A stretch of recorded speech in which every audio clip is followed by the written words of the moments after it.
नमो नमः। शुभ संध्या। सर्वेषां हार्दं स्वागतम्। संस्कृत भाषा के व्याकरण संबंधी और व्याकरण में भी विभक्ति संबंधी वर्ग में आप सबका हार्दिक स्वागत है।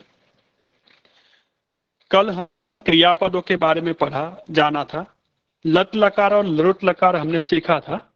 लंग लकार के बारे में भी थोड़ा सा आपको परिचय करवाया था और उसी के आधार पर संक्षिप्त में लोट लकार का भी परिचय किया था।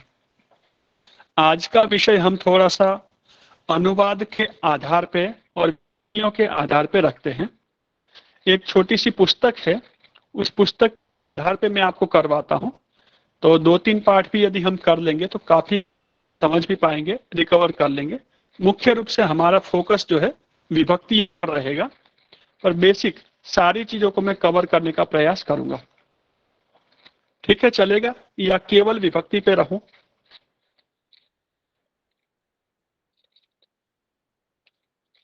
सीधा व्याकरण पे आ जाऊं, विभक्ति पे, या पाठ के आधार पे लेके चलूं?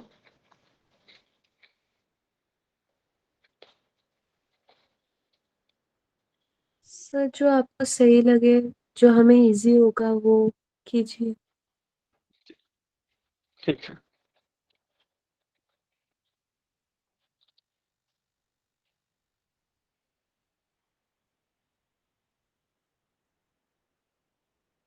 भाग्यश्री, आपको होस्ट कर कोई आता है तो एडमिट करना।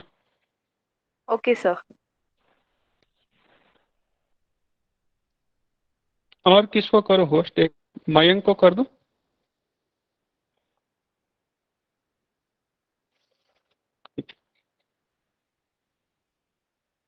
एक की पुस्तक है, उसका पहले मैं परिचय करवा देता हूं आपको, और उस परिचय पुस्तक के आधार पे भी आप इन सब चीजों को संक्षेप से अपनी जरूरत के हिसाब से देख पाएंगे। तस्य नाम अस्ति प्रारंभिक रचनानुवाद कौमुदी। आपको पीडीएफ मैंने भिजवाई है, इस पुस्तक के ग्रुप में मिली होगी। प्रारंभिक रचनानुवाद कौमुदी। ये छोटे छोटे 30 पाठ है इसमें, पेजेस। लेकिन यदि इस 60 पेजेस की पुस्तक को आपने अच्छे से समझ लिया तो विभक्ति के अर्थ और विभक्तियां, साथ साथ में शब्द रूप के साथ साथ क्रियापदों के भी प्रथम पुरुष, मध्यम पुरुष और उत्तम पुरुष, ये सभी लकार आपको समझ में आ जाएंगे। तो इसलिए ये पुस्तक का परिचय करवाना मुझे आवश्यक लग रहा है। लेकिन अभी परीक्षा की दृष्टि से इसको ऊपर ऊपर से देखना है। ठीक है, 30 पाठ है। विषयानुक्रमण ही आपके सामने है। पहले पाठ में वर्तमान काल का प्रथम पुरुष लिया है, द्वितीय पाठ में मध्यम पुरुष और तृतीय पाठ में उत्तम पुरुष, ये वर्तमान काल ली। और चौथा पाठ जो है 1 से 10 तक संख्या है। क्रू अस, ये 2 धातु है क्रियापद। ये क्रू के जो क्रियापदों के रूप होते थोड़े अलग बनते हैं। सामान्य जो हमने कल से वर्तमान काल, उससे थोड़ा सा हटके होता है। और उस लट लकार के साथ साथ कारक, जो कि आपकी रिक्वायरमेंट है परीक्षा के लिए, कारक का परिचय वो आपको मिलेगा। आपकी पाठ्य पुस्तक का नाम है जो आपके सिलेबस में, सिद्धांत कौमुदी है। तो यहाँ कौमुदी के बेस पर मिलेगा, लेकिन सीधा नहीं मिलेगा, अनुवाद के रूप में रहेगा। शब्द वैसे नहीं रहेंगे संस्कृत के, लेकिन हिंदी में आप आसानी से समझ सकते हैं। इस तरह से यहाँ पर विषय रखा गया। तो मैं आपको पहला, दूसरा, तीसरा पार्ट थोड़ा सा दिखा देता हूँ क्या क्या यहाँ। और अनुवाद इसमें एक मुख्य विषय है, तो मैं आपको अनुवाद करवाता, क्योंकि आपकी पाठ्य पुस्तक में अनुवाद नहीं पूछा गया है। सिलेबस में अनुवाद नहीं है ना आपको? क्वेश्चन पेपर या उसमें अनुवाद नहीं है। ठीक है सर, अनुवाद है। पैसेज अनुवाद का आएगा परीक्षा में? ट्रांसलेशन है। अच्छा, हाँ ओके। सर, पैसेज ट्रांसलेशन है। अनुवाद के लिए तो पूरी बुक आपको कंप्लीट करनी पड़ेगी, क्योंकि इसमें सभी लकार का, सभी विभक्तियों का। तो ये 4 पाठ है। पहले एक बार मैं आपको करवाता हूँ और आप एक 15 मिनट में देख के बताइए। इस पुस्तक में आपको परिशिष्ट करके व्याकरण पाठ दिया हुआ है, जो आपके शब्द की रिक्वायरमेंट है परीक्षा के लिए। वो शब्द रूप आपको यहाँ मिलेंगे। उसके लिए भी एक पीपीटी मैं आपको शेयर करूंगा, ताकि उस पीपीटी के आधार पे आप समझ सकें कहाँ क्या परिवर्तन करना है। तो लगभग ये 58 तरह के शब्द यहाँ दिए, तो आपको परीक्षा में शायद 20-30 तरह के शब्द रहेंगे। इनमें से कैसे समझना है वो भी मैं करवाऊंगा। संख्या है 1 से 100 तक, और इसमें आपको क्रियापदों के रूप का एक संग्रह भी दिया है। तो 1-2 पाठ करवा यहाँ से आपको सीधा शब्द रूप के विषय पे लेके चलता हूँ। परीक्षा में शायद आपको संधि समास नहीं है, लास्ट में 6ठे नंबर पे है प्रत्यय विचार, ये आपको आएगा। और अनुवादार्थ गद्य संग्रह यहाँ दिया है, जो आपने मैसेज का कहा, तो अनुवाद के लिए भी आपको यहाँ दिया हुआ। तो आपके लिए ये पुस्तक है। ये 2 पेज का एक पाठ होता है, प्रत्येक पाठ में 20 नए शब्द हैं। यहाँ पर 20 नए शब्द दिए हैं। 30 पाठ में 600 शब्द दिए हैं, और उन शब्दों को उसको 4 भाग में बांटा गया है। क करके जो लिखा गया है, क मतलब संज्ञा शब्द जिसको हम, वो आपको मिलेंगे, नाउन जिसको कल कहा था। ख में आप लेंगे, और ग में आपका एक प्रश्न था अव्यय शब्द, च व आदि के बारे में आप पूछते ना, तो वो आपको यहाँ मिलेंगे। घ जो घ डिपार्टमेंट या घ विभाग जो है, उसमें आपको क्या मिलेगा, यहाँ विशेषण करके कुछ शब्द होते हैं। जैसे बालक है तो उत्तम भ, कनिष्ठ बालक, श्रेष्ठ बालक, उस को ही विशेषित करने वाले, विशेषता बताने वाले कोई शब्द, या और हम पढ़ रहे हैं उसके बारे में विशेषता वाले शब्द। तो सीधा पाठ पे चलते हैं। पहला अभ्यास देखिए, कुछ नए शब्द है। ये केवल पाठ को समझने की शैली में आपको बता रहा हूँ, बाकी हम जो पाठ्यक्रम से संबंधित है वहां पर आ जाएंगे। क विभाग है, अभ्यास प्रथम क। सह शब्द का अर्थ क्या होता है? हिंदी में दिया हुआ अर्थ देख सकते हैं। मयंक वदति व सह का अर्थ क्या है? वह। और सह का ही द्विवचन है तौ। तौ का मतलब क्या है? वे दोनों। और सह तौ ये एक द्विवचन है, इसका बहुवचन बनता है ते। वे सब, सह तौ ते। ये प्रथमा विभक्ति भी है, कहने के लिए सर्वनाम शब्द की प्रथमा विभक्ति भी है। एक वचन में सह, द्विवचन में तौ, और बहुवचन में ते। आगे है प्रश्नवाचक शब्द कह। कह का मतलब क्या होता है? और कोई बताएंगे? श्रुति का?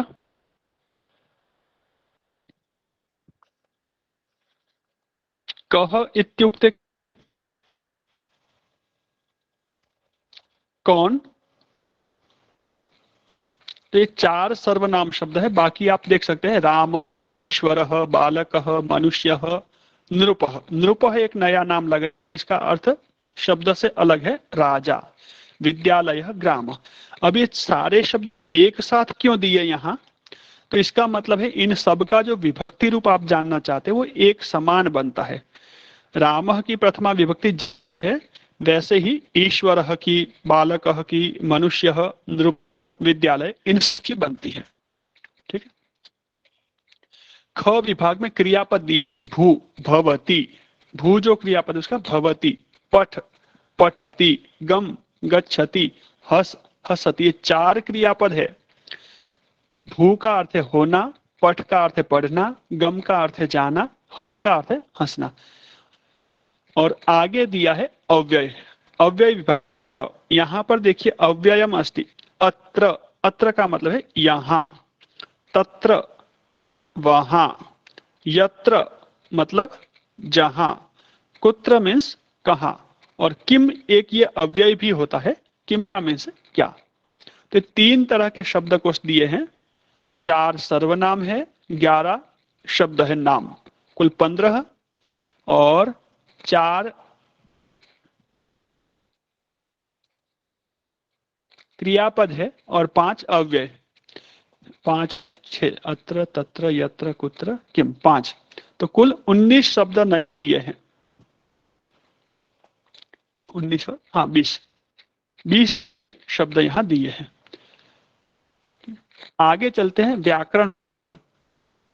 तो राम शब्द के प्रथमा द्वितीया विभक्ति आपको याद करनी है। कैसे याद करेंगे उसको हम आगे देखेंगे।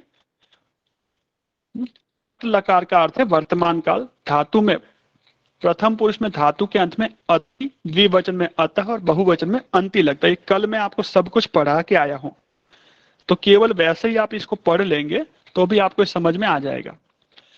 विभक्ति का अर्थ पूछा था आपने। कर्ता, तो कर्ता के अनुसार क्रिया का वचन और पुरुष होगा। जब वाक्य बनेगा, आप अनुवाद करेंगे, विश्लेषण करेंगे, तो वहां पर एक वाक्य के अंदर आपको 3 चीजें ध्यान में रख, कर्ता, कर्म और क्रिया। क्या क्या चीज रहती है वाक्य में? कर्ता, और भी चीजें हो सकती है, पर मुख्य रूप से 3 चीजें होती है, कर्ता, कर्म और क्रिया। क्रिया का मतलब है, हमने पढ़े वो सारे के सारे क्रियापद धातु रूप, पठती, लिखती, खादती, हसती। अब ये क्रिया का जो है किसके साथ मिलान कर प्रयोग करना है? तो कर्ता के अनुसार। ठीक है, इसका मतलब क्या है कि यदि कर्ता एक वचन में है तो क्रियापद कौन से वचन में होगा? द्विवचन, बहुवचन, एक वचन? एक वचन। कर्ता यदि बहुवचन में है तो क्रियापद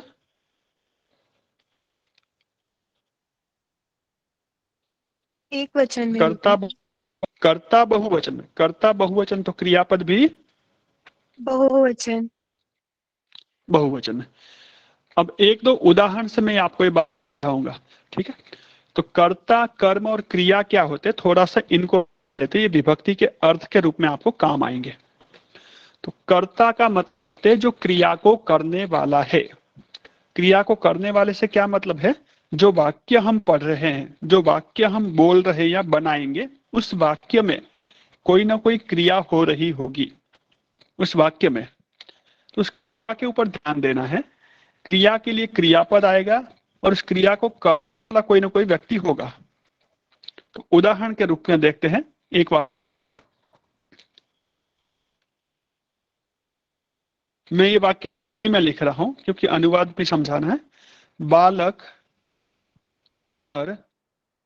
जाता है या जा रहा है, के लिए वर्तमान काल लगता है यहाँ। अब इस वाक्य में क्रियापद है क्या? कोई क्रिया दिख रही है आप लोग?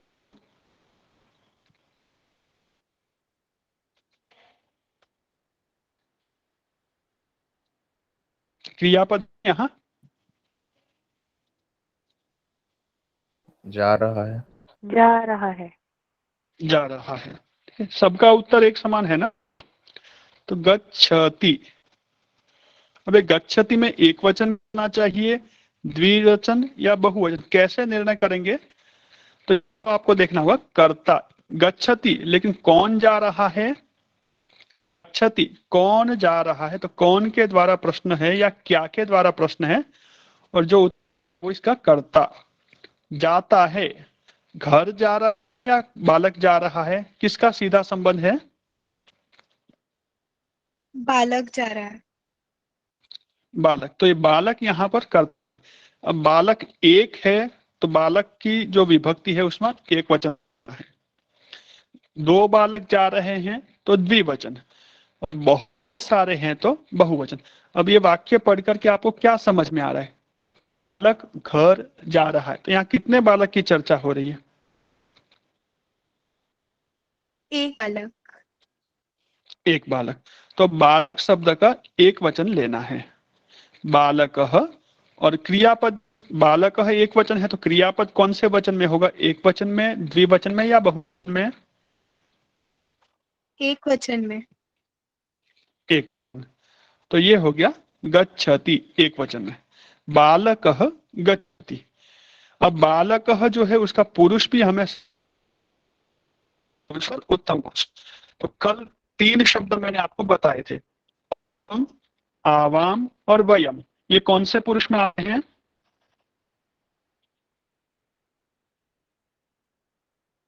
उत्तम पुरुष में। अहम आवाम वयम अपने लिए, यस है ना। हाँ, त्वम युवाम यूयम, ये पुरुष में आएंगे, मध्यम मध्यम पुरुष।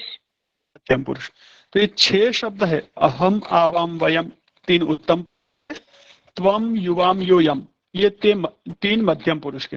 ये शब्दों को छोड़ करके बाकी जितने भी शब्द आते हैं वो कौन से पुरुष में जाएंगे? प्रथम पुरुष। प्रथम प्रथम पुरुष।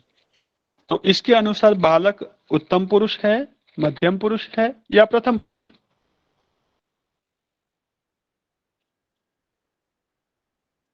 प्रथम पुरुष। प्रथम हाँ, अहम आवाम वयम नहीं है, इस पुरुष तो नहीं है, त्वम युवाम यूयम शब्द भी नहीं, इसलिए मध्यम पुरुष। तो बाकी जितने भी शब्द है वो प्रथम पुरुष के अंदर आते हैं। तो बाल पुरुष का एक वचन है, इसलिए क्रियापद में गच्छामि आएगा, गच्छसि आएगा या गच्छति आएगा? गच्छति। गच्छति। गच्छति क्रियापद का प्रथम पुरुष का एक वचन। तो इस तरह से आपका विभक्ति और वचन चुनना होता है, या पुरुष और वचन इसमें चुन। तो 2-4 वाक्य हम पुस्तक के आधार पर लेते हैं। एडमिट करना कौन है? हाँ, ठीक। तो सह गच्छामि, सह गच्छसि अथवा गच्छति, क्या वाक्य शुद्ध होगा?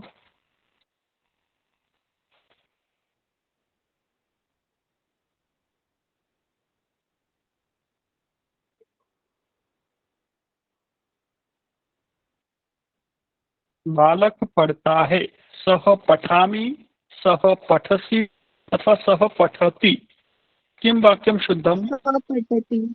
सः पठति। सह सह पठति। सह पठसि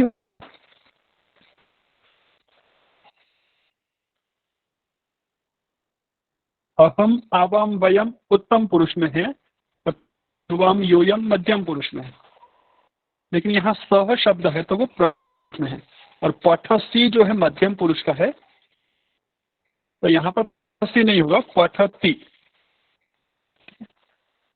यहाँ पर समझनी है धातु रूप। नियम दूसरा है, तीनों लिंगों में रूप वही रहता है। शब्द पुल्लिंग में बालक है तो स्त्रीलिंग में नहीं होता, बालिका हो जाता है, लेकिन क्रियापद बालक बालिका पठति, क्रियापद जो है तीनों लिंगों में समान रहेगा। छात्रः गच्छति, छात्रा गच्छति और यानम गच्छति, तीनों लिंगों में क्रियापद नहीं बदलता। और तीसरा नियम क्या है विभक्तियों को समझने के लिए? कर्ता में कौन सी विभक्ति होती है? प्रथमा। प्रथमा। और कर्म में द्वितीया। ठीक है, अब आपको इस वाक्य क्या समझना है कि कर्ता किसको कहते हैं, कर्म किसको कहते हैं और क्रिया किसको कहते हैं। कर्ता में ज्यादा समस्या नहीं होती, लेकिन कर्म और क्रिया इसमें कभी कभी हम उलझ जाते हैं। बालक गच्छति, गच्छति, पठति, लिखति, वदति, इस तरह के जो पद प्रयोग होंगे वो क्रिया कहलाते हैं। ठीक है, लेकिन बालक गच्छति, बालक कुत्र गच्छति, जो स्थान का नाम आ रहा है वो कर्म। बालक कुत्र गच्छति प्रश्न पूछने पर जो उत्तर आ रहा है, बालक विद्यालयम गच्छति, बालक गृहम गच्छति, बालक देवालयम गच्छति, बालक आपणम, आपणम में बालक आपणम गच्छति, बालक चिकित्सालयम गच्छति। ये जो स्थान का नाम आ रहा है वो कर्म। अथवा खा है, बालक बालक खादति, तो किम खादति, क्या खा रहा है पूछने पर जो उत्तर आएगा वस्तु का नाम वो कर्म है। पश्यति, तो किम पश्यति, क्या देख रहा है, क्या का जो उत्तर आएगा वो कर्म है। कर्ता और कर्म, जो क्रिया को कर रहा है वो कर्ता, कर्ता जिस चीज को कर वो क्रिया, उस क्रिया के माध्यम से जो बताया जा रहा है वो कर्म होता है। कह दूरदर्शनम पश्यति, यहाँ पर क्रिया क्या है? अत्र क्रियापदम किमस्ति? पश्यति। पश्यति। कर्तृपदम किमस्ति?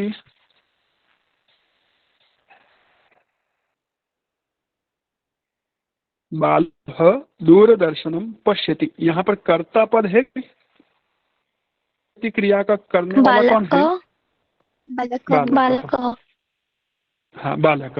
और बालकः दूरदर्शनम पश्यति, बालकः पश्यति क्या देख रहा है? दूरदर्शनम हाँ, दर्शन यहाँ पर कर्म है। इस वाक्य में कर्म पद क्या है?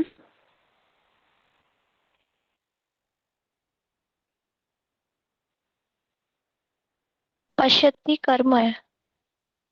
क्रिया, पश्यति क्रिया है, क्रिया और कर्म में गड़बड़ नहीं करनी। बालक टीवी देख रहा है, तो क्रियापद है देख रहा है, लेकिन किस रहा है? टीवी को। हाँ, कर्म होगा टीवी, क्योंकि हिंदी में हम क्रिया और कर्म में ज्यादा फर्क नहीं, इसलिए कभी कभी ये समस्या होती है। ठीक है, तो मैं 4-5 वाक्य आपसे करवाता हूँ।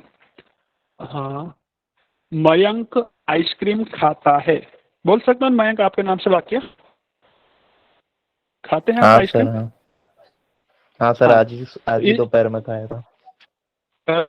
बात है, देखो मुझे पता कैसे चला। मयंक आइसक्रीम खाता है, अत्र क्रियापदम किम अस्ति? खाना। खाता है, ठीक है। करता है मयंक। मयंक। कर्ता और क्रिया में समस्या नहीं है।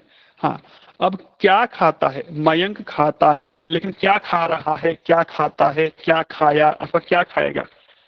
भविष्य काल हो सकता है, भूतकाल, लेकिन क्या का जवाब क्या आ रहा है इस वाक्य में? आइसक्रीम जो कर्म है। आइसक्रीम। हाँ, तो वो कर्म है। मयंक आइसक्रीम खाता है, यहाँ पर कर्म क्या है?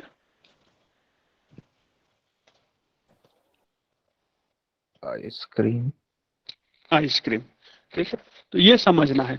वरद श्लोक पढ़ता है, वरद श्लोक पढ़ता है, यहाँ पर कर्म क्या?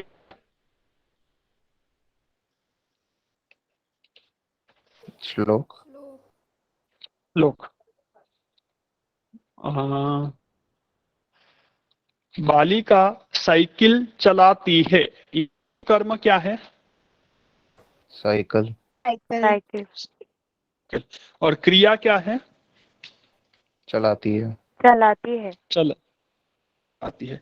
श्रुति का प्रश्न पूछती है, यहाँ पर क्रियापद क्या है? पूछती है। और कर्म क्या हुआ?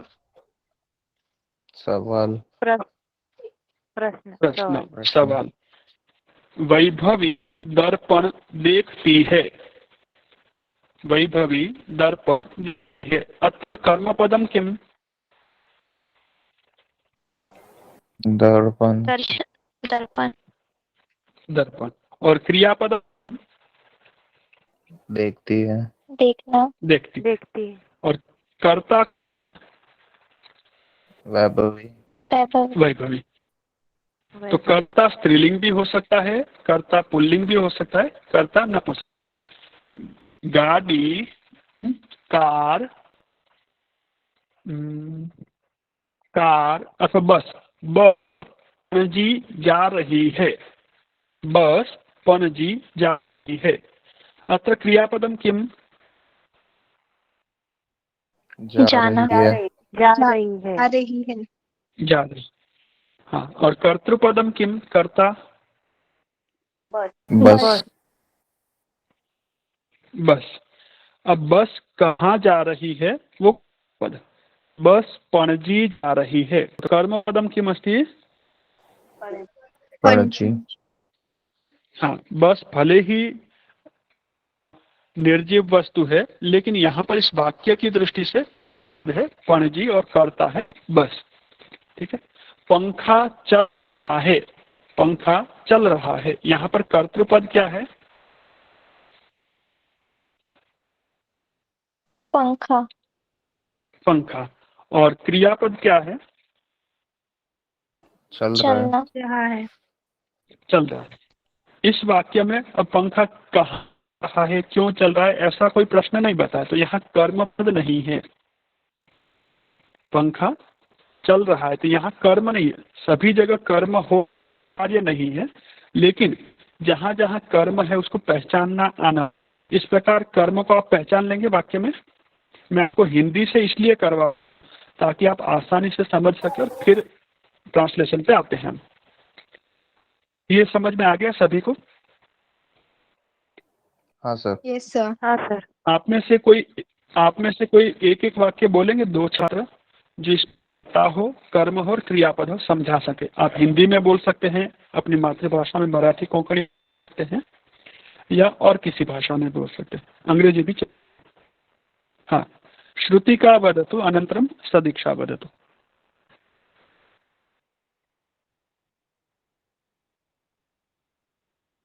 अनम्यूट कृत्वा वदतु।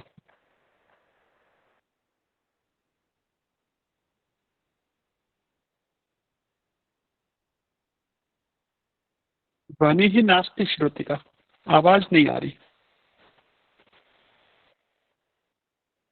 तब तक सदीक्षा। रामः पठति। रामः करता है और पठति क्रिया है। यदि कर्म पद लगाएंगे तो इस वाक्य को कैसे बोलेंगे? सही बोला रामः आपने अपना। और यदि पुस्तकं पठति। सुंदरम, रामः पुस्तकं पठति। अत्र कर्मपदं किम्? पुस्तकं। पुस्तकं। सभी को ये चीज कंसेप्ट समझ में आ गया, कर्ता और कर्म का और क्रियापद? Yes sir. ठीक है। श्रुति का वदति वा अथवा अग्रे चलामि? यस रामः पुस्तकं पठति। ये वाक्य तो बोल दिया, और कोई नया वाक्य? रामः गृहं गच्छति। अत्र कर्मपदं किम्? कर्म गृहं। गृहम। ठीक। हाँ, अब एक चीज और आपको मैं लेता हूं समझाने के लिए, और फिर आगे चलता हूं। तो यहाँ पर है कर्ता जो पद है उसका में संकेत क्या होगा, निशानी क्या होगी, कैसे हम पहचानेंगे, कर्म को कैसे पहचानेंगे और क्रियापद को कैसे पहचानेंगे? तो ये जो क्रिया है उसके लिए तो क्रियापद हमने कल पढ़े, लेकिन कर्ता और कर्म के लिए हम क्या पढ़ेंगे? कुछ संकेत पढ़ेंगे आज। उन संकेतों को एक नाम दे,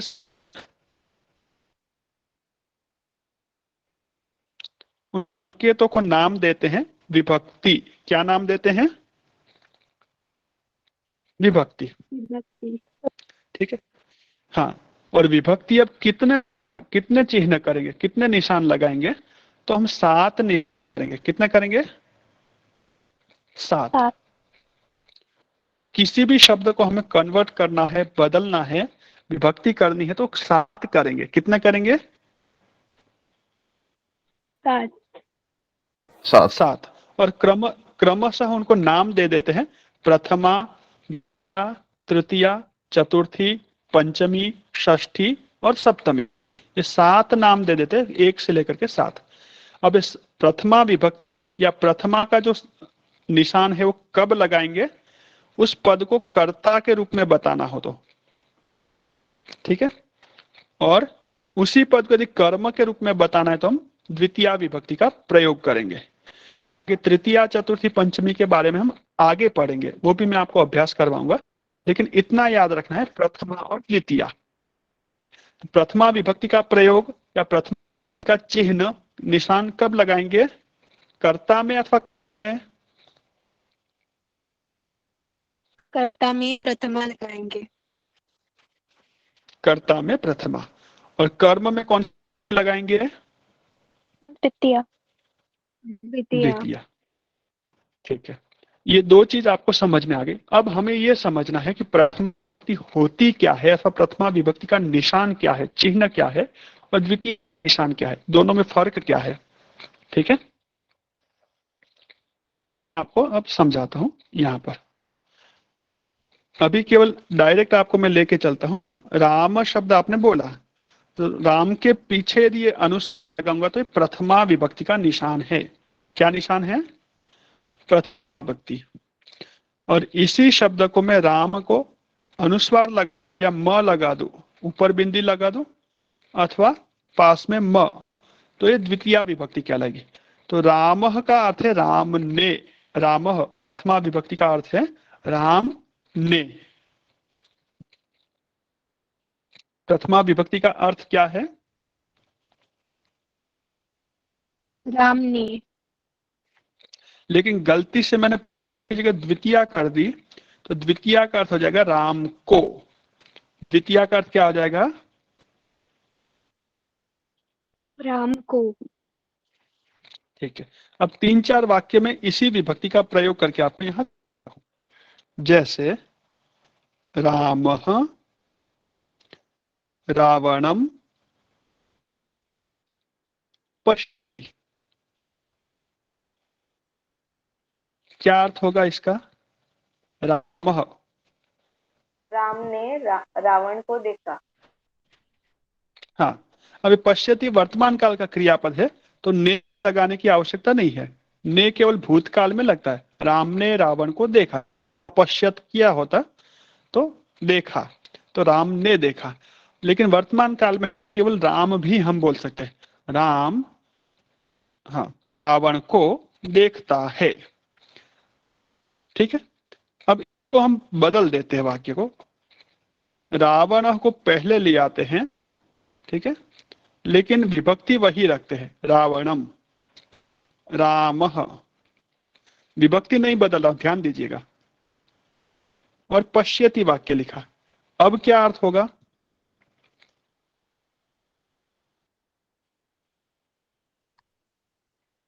रावण को राम ने देखा। अर्थ बदलेगा, रावण को राम ने देखा। मत जहां विभक्ति लगी है उस विभक्ति का अर्थ उस शब्द के साथ लगेगा।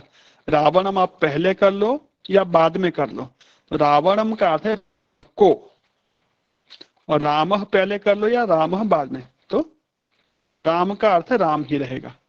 ठीक है। तो रावण को राम ने देखा अथवा राम ने रावण को देखा, जैसे भी कहो, लेकिन रावणम का अर्थ है रावण को और रामः का अर्थ है राम अथवा राम ने। ठीक है। तो ये किस निर्धारित हुआ? ये विभक्ति से। अब वाक्य को मैं थोड़ा सा और बदलता हूं। अब विभक्ति बदलता हूं क्या? हाँ सर, इन दोनों वाक्यों का अर्थ एक ही है कि राम हाँ, ने रावण को देखा। बिल्कुल एक ही अर्थ है। ठीक है। केवल रावण को राम ने देखा इतना बदल जाएगा, और राम ने रावण को देखा, लेकिन रावण को ही देखा, देखने वाला राम है और जिसको देखा वो रावण है। Okay sir, thank you sir. हाँ, अब मैं आता हूं विभक्ति बदल करके। रावणम जो किया था उसको हम रावणः कर देते हैं। क्या करते हैं? रावणः, राम था उसको रामम कर देते। अब क्या अर्थ होगा? रावण ने राम को देखा। हाँ, रावण ने राम को देखा, अथवा रावण राम को देखता है वर्तमान काल में। ठीक है। तो ये जो रावण ने रावण को, ये जो अर्थ हम ला रहे हो विभक्ति से आ रहा है। किससे आ रहा है ये अर्थ? विभक्ति से। विभक्ति से। 2-3 वाक्य और बताता हूं मैं आपको। पुत्रः जनकम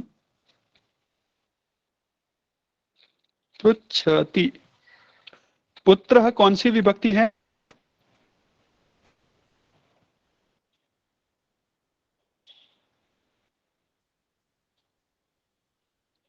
सो मध्यम पुरुष, एक वचन। विभक्ति विभक्ति प्रथमा।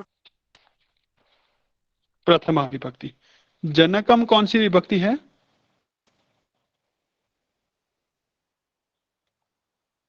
द्वितीय। द्वितीय। तो जहां पर ये अह लगता है वो प्रथमा विभक्ति है, और जहां पर अम लगता है वो द्वितीय विभक्ति। ठीक है।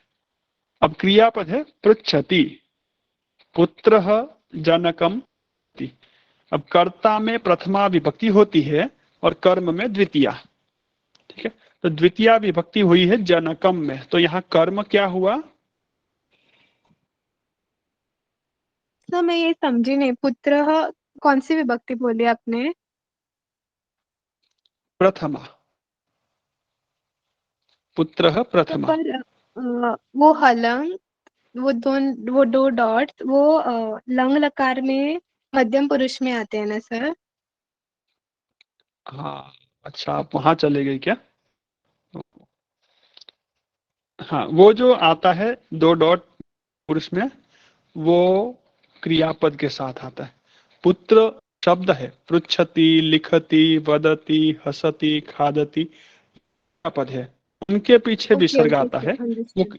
वो क्रियापद में। लेकिन पुत्र, हाँ सर, समझे। जनकः, बालकः, रामः, वो शब्द है। शब्द में यदि वो विसर्ग समझे आता है, वो सर। प्रथमा विभक्ति की निशानी है। तो ओके सर, प्रति थैंक यू। क्रियापद है, पूछता है। पूछता है, लेकिन कौन पूछता है? कह पृच्छति।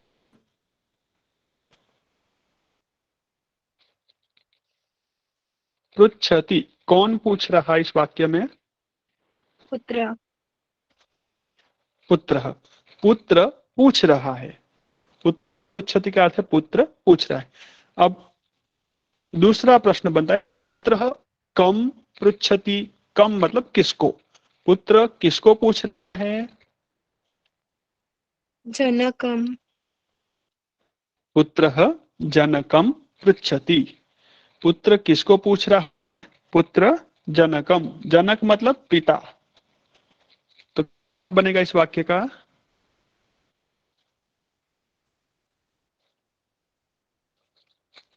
पुत्र किसको पूछ रहा है? जनक मतलब पिता।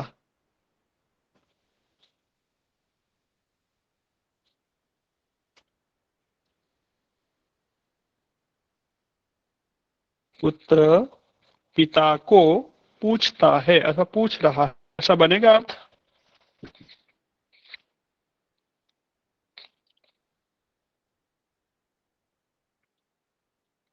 कंफ्यूजन है?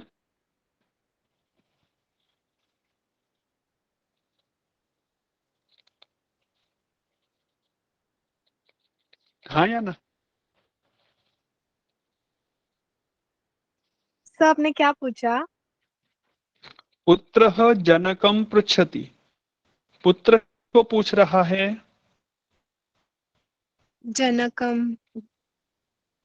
जनकम मतलब क्या अर्थ होगा हिंदी में? पिता। तो पुत्र इस पिता को वाक्य का पूछ रहा अर्थ, है। पुत्र पिता को पूछ रहा है। देखिए, पुत्र जनकम पृच्छति, पुत्र पिता को पूछ रहा है। और जनक पुत्रम पृच्छति का क्या होगा?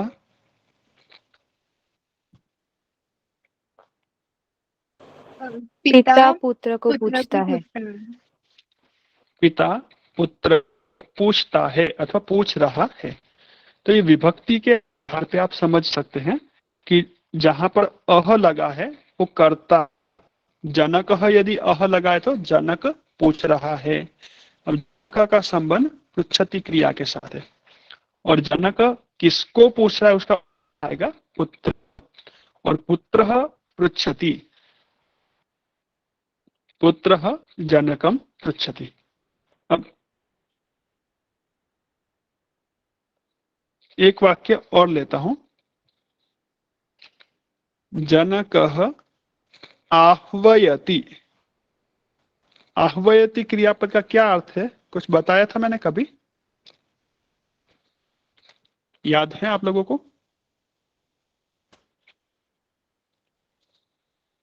आह्वयति मीन्स बुलाता है। कोंकणी में आफयता कहते हैं ना? हाँ सर। हाँ, आह्वयति मतलब बुलाता है। जनक आह्वयति। अब देखिए, जन पुत्रम आह्वयति, क्या अर्थ होगा इसका? जनक पुत्र को अम, अ, बुलाता बुला है। बुला रहा है। जनक मतलब पिता। जनक नाम नहीं है, जैसे राजा जनक, वैसे यहाँ पर नाम नहीं है। जनक शब्द पिता के लिए है। पिता पुत्र को बुलाता है, पिता बेटे को बुलाता है। देखिए यहाँ पर जनक एक है, इसलिए आह्वयति एक वचन है। लेकिन एक व्यक्ति के दो पुत्र हो सकते हैं ना। दशरथ के यस 4 सर। पुत्र थे, तो किसी व्यक्ति के, तो अब यदि पुत्र 2 है तो क्या होगा यहाँ पर, पुत्र शब्द में द्विवचन हो जाएगा। क्या होगा? द्विवचन। द्विवचन। तो पुत्र शब्द का द्विवचन बनेगा पुत्र। जनक एक है, इसलिए क्रियापद एक वचन में रहेगा, लेकिन वो 2 पुत्रों को बुलाता है, तो जनक पुत्रौ आह्वयति। जनक पुत्रौ आह्वयति। अब ये जो आह्वयति क्रियापद है पुत्रौ के अनुसार बदलेगा नहीं, और बहुत सारे पुत्र है, 3 4 5 पुत्र है, तो जनक पुत्रान आह्वयति। ठीक। तो यहाँ पर जो क्रियापद है वो यहाँ पर कर्ता के अनुसार है। अब दूसरा वाक्य एक दिखाता हूं मैं आपको।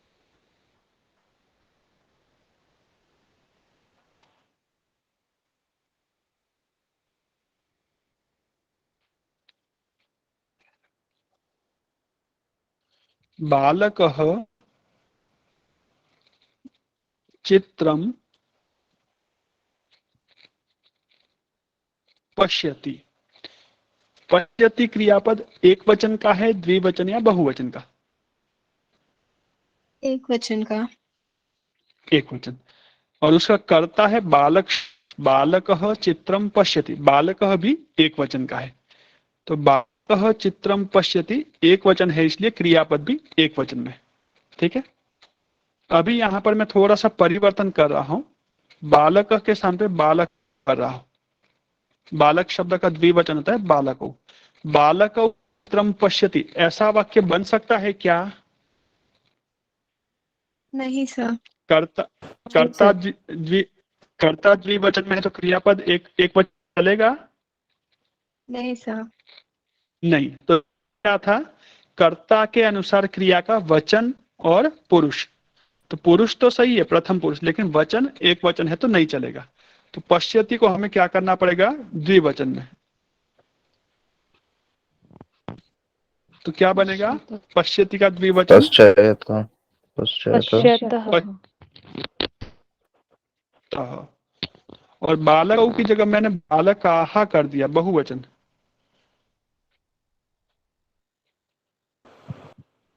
बालकाः चित्रं पश्यतः, चलेगा वाक्य? नहीं सर। नहीं सर। नहीं सर। नहीं नहीं। क्या करना पड़ेगा? पश्यन्ति। पश्यन्ति। पश्यन्ति। पश्यन्ति। अब क्या आपने बालकाः को बहुवचन कर दिया तो पश्यन्ति को किया, लेकिन चित्रम को नहीं बदला। तो चित्रम को भी बहुवचन करना चाहिए कि नहीं करना चाहिए? क्या कहते हैं आप लोग? नहीं करना चाहिए। नहीं सर। हाँ, क्यों नहीं करना चाहिए? क्योंकि चित्र का संबंध बालक के साथ नहीं है, लेकिन पश्यन्ति का सीधा संबंध है। ठीक है। जैसे कि एक एग्जाम्पल लेते हैं, आपके महाविद्यालय में सामने एक बड़ा सा चित्र लगा है, उस चित्र को एक बालक देख सकता है ना? हाँ सर। हाँ सर। एक बालक उस चित्र, अच्छा, बालक भी उस चित्र को देख सकते हैं। हाँ सर। और बहुत सारे हाँ सर। बालक एक साथ मिलकर के भी एक चित्र को देख सकते हैं ना? Yes sir. हाँ सर। तो जो बालक देखता है और देखते हैं। बालक देखा मतलब एक बालक देख रहा है, और देखते मतलब बहुत सारे। तो बालक बहुत सारे हैं तो क्रियापद देखते हैं, सभी बालक देखते हैं। लेकिन वो चित्र एक भी हो सकता है, बालक बहुत सारे चित्र। तो जब हमें कहना हो कि बहुत सारे बालक एक चित्र को देख रहे, तो बालकाः चित्रं पश्यन्ति। जब सारे बालक मिलकर के बहुत सारे अलग अलग चित्र देख रहे, एक चित्र देखती है, अलक्षा दूसरा देख रही है, अश्विता तीसरा देख रही है, और भी एक एक चित्र, सभी बालक अलग अलग। तो अब प्रकार बहुवचन करना, चित्राणि बालकाः चित्राणि पश्यन्ति, मतलब बच्चे बहुत चित्र देख रहे हैं। और बालकाः चित्रम पश्यन्ति मतलब बालक, बहुत सारे बालक एक ही चित्र को देख रहे हैं। ठीक है, तो एक कर्ता और कर्म में विभक्ति हुई, लेकिन जो विभक्ति होती है वो कर्ता के अनुसार या कर्म के अनुसार, क्या समझ में आया? नहीं बदलती। कर्ता के अनुसार। ये कर्ता पहला के नियम अनुसार। है, कर्ता के क्रिया का वचन होगा और पुरुष होगा। वचन तो हमें समझ में आ गया, पुरुष का क्या मतलब है? तो कल हमने क्रियापद पढ़े थे।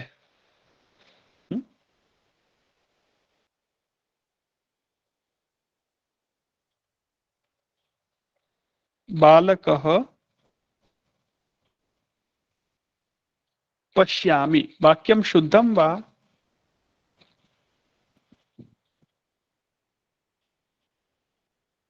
No sir. तो बालकः पश्यति शुद्धम या बालकः पश्यसि शुद्धम? किं वाक्यम शुद्धम? बालकः बालकः पश्यति। पश्यति।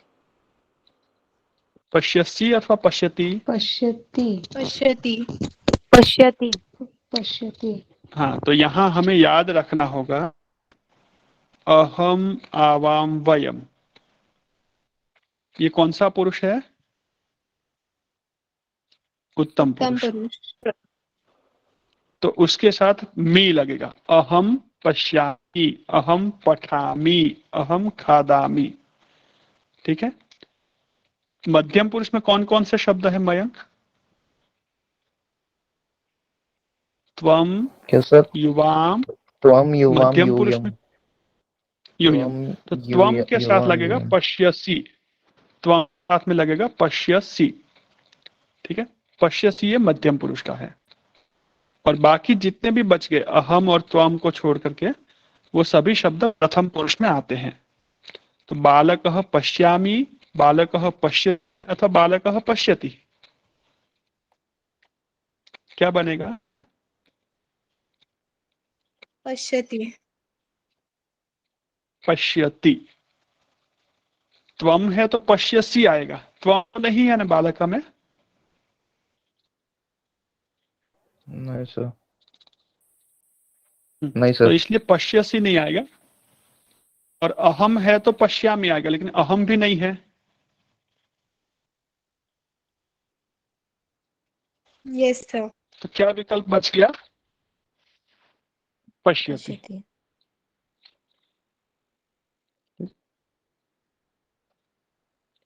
वह पढ़ता है, सह पठति, वे दोनों पढ़ते हैं, क्या बनेगा वाक्य?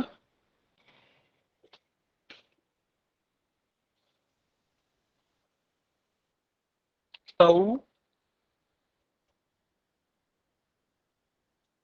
तौ ऊपर वाक्य पठतः। देखिए दिया हुआ है, तौ तौ पठतः। और वे सब पढ़ते हैं, वे सब पढ़ते हैं।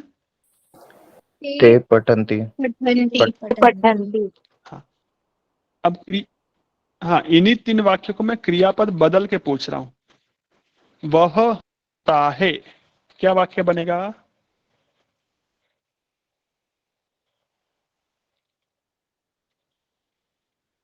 वह पढ़ता है तो सह पठति, और वह हंसता है तो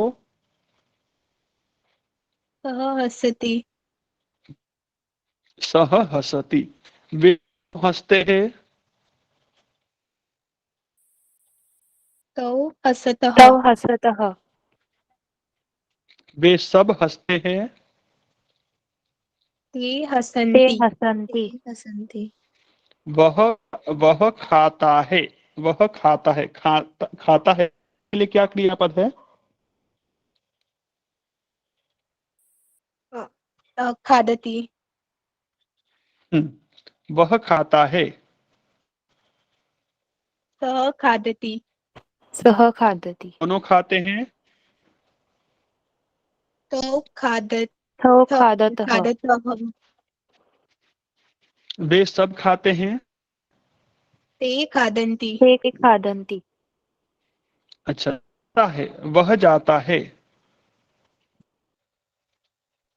सः गच्छति। वे दोनों जाते हैं। तौ तौ तौ गच्छत गच्छतः। सब जाते हैं। ते ते गच्छन्ति। ते गच्छन्ति। गच्छन्ति। ते गए। ठीक, क्रियापद आपने सीखे हैं, उन्हीं को आप ऐसे वाक्य बना सकते हैं। अब वाक्य यहाँ पर वे सब जाते हैं, लेकिन कहाँ जाते हैं स्थान को दिखाने के लिए विद्यालय है, उस विद्यालय की विभक्ति आएगी। ठीक है, तो विभक्ति की ओर हम चलते हैं आगे। ठीक है, थोड़ा सा विभक्ति का परिचय आपको करवाता हूं और फिर लेकर के आपको विभक्ति के रूप।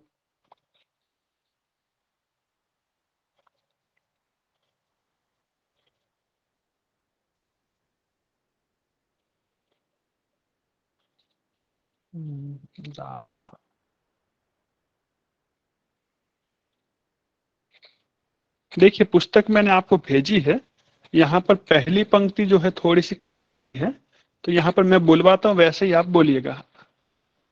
र कट रहा है, बाकी सब अक्षर यहाँ आए हैं।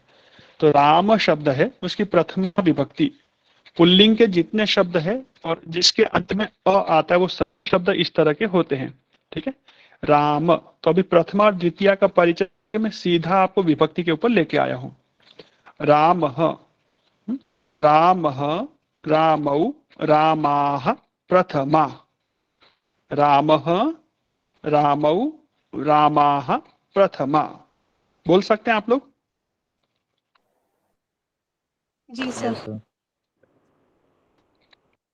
रामः, रामः, रामः, रामौ, रामौ, रामौ, रामाः, प्रथमा। रामाः, रामाः, प्रथमा। प्रथमा। तो राम का अर्थ है राम अथवा राम ने, रामऊ का अर्थ है दो राम ने अथवा दो राम को, और रामा का मतलब है बहुत सारे राम ने। एक ड्राफ्ट रूप है, एक प्रारूप है, ये केवल एक शब्द के लिए काम नहीं करता। इस तरह के जितने भी शब्द आएंगे, तो इस पाठ के अंदर आप शुरू में शब्द पढ़े थे, राम, ईश्वर, मनुष्य, नृप, पढ़े थे ना, 11 शब्द आए थे सर्वनाम में। ठीक है, तो उनमें से प्रत्येक शब्द को ले सकते हैं। यदि इसकी जगह हमने शब्द रख लिया मनुष्य, तो कैसे बनेगा? तो पास में देखिए, अह, औ, आहा, अंत में जो है आपको ये बदलाव करना है। तो राम का आपने रामः, रामो, रामः किया।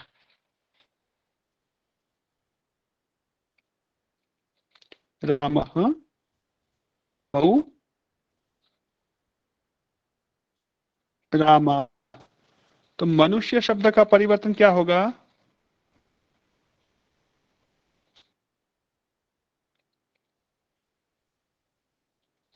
ऐसा होगा, मनुष्यः, मनुष्यः, मनुष्यो, मनुष्यौ, मनुष्यः, बहुवचन में मनुष्याः। मनुष्य। बहुत सुंदर, ऐसा ही करना है। अच्छा, एक शब्द और ले लेते हैं, नृपः। नृपः मतलब राजा। कैसे बनेगा?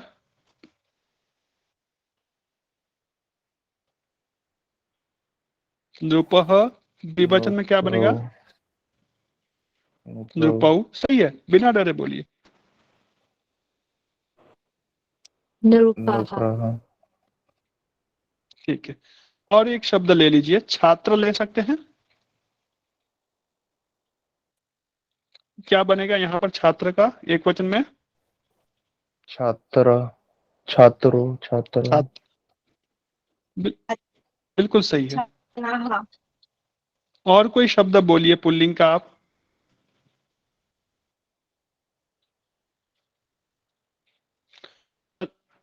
हाँ? देव। नहीं, फोन आपको सब कर लेंगे शायद। देव शब्द पुल्लिंग देव। है। हाँ, बोलिए देव को। देवो,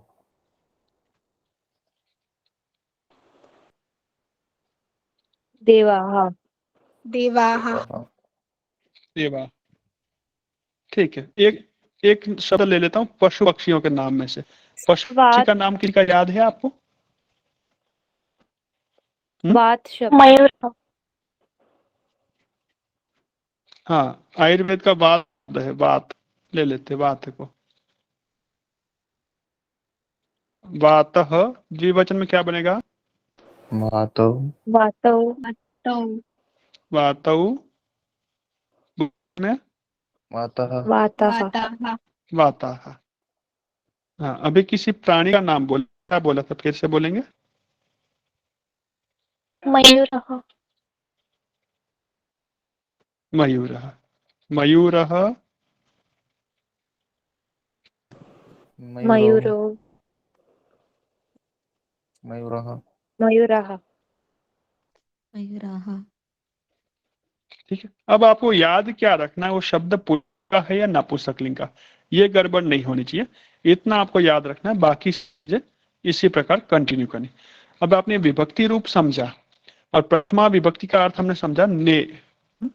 तो देवः मतलब देवने, देवौ मतलब द्विवचन का मतलब दो, दो देवों, और देवाः मतलब बहुत सारे देवताओं ने, देवों ने देवताओं ने। ठीक है। वातः, वातः का मतलब क्या होगा?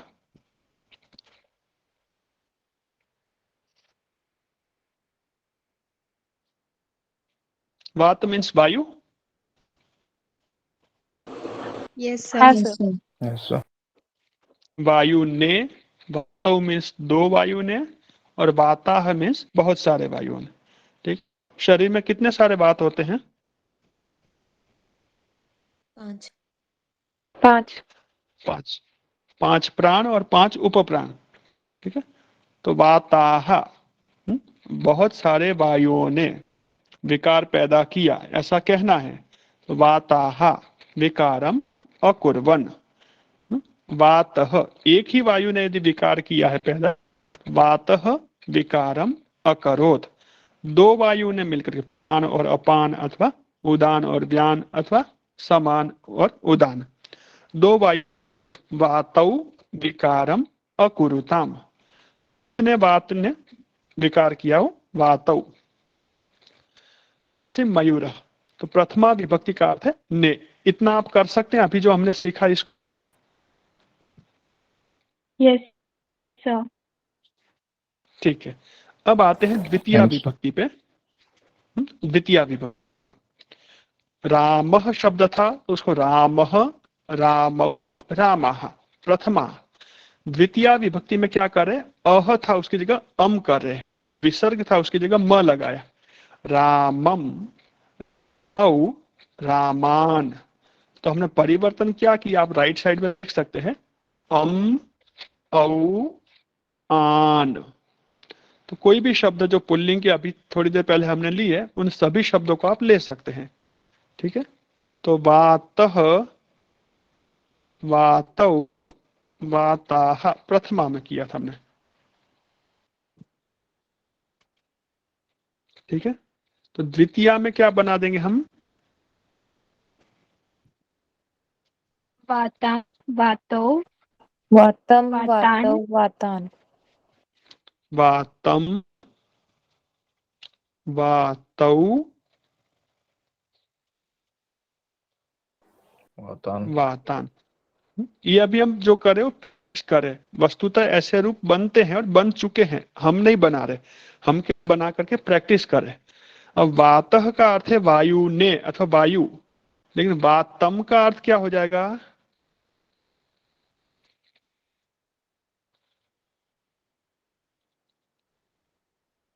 वायु को वायु को।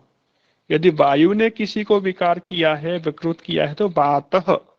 और वायु को यदि कफ ने, पित्त ने या और किसी ने दूषित किया है या प्रकुपित किया है, तो क्या बन जाएगा? वा, वात को, वायु को। वात। अच्छा, दूसरे शब्दों का भी अभ्यास करते हैं। यहाँ प्रथमा मैंने एक की ही लिखी, बाकी सबकी नहीं लिखते। देव शब्द है, द्वितीय विभक्ति में क्या बनेगा?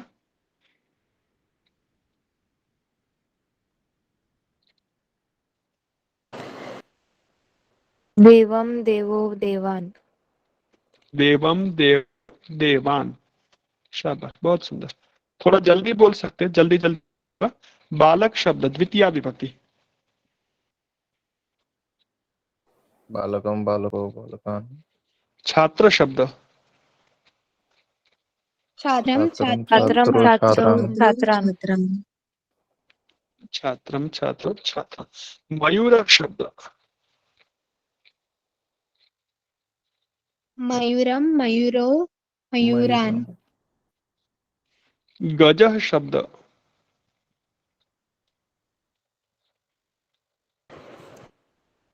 गजम गजो गजान। गजान। गजान। गजम गजौ गजान। उपदेश शब्द ले लेते हैं। पुल्लिंग का शब्द है उपदेश, क्या बनेगा? उपदेशम उपदेश उपदेशम उपदेशान। उपदेशो उपदेशान। उपदेशान। मतलब पुल्लिंग का कोई भी शब्द होना चाहिए, चाहे वस्तु का नाम हो, व्यक्ति का नाम हो, या और किसी का नाम। अब उपदेश शब्द किसी मनुष्य का नाम है, पशु पक्षी का नहीं है, लेकिन पुल्लिंग शब्द है तो उपदेशम उपदेशौ उपदेशान। विभक्ति के परिवर्तन इसमें भी लागू होते हैं। उपदेशम उपदेशौ उपदेशान। ग्राम शब्द है। ग्राम मीन्स गांव।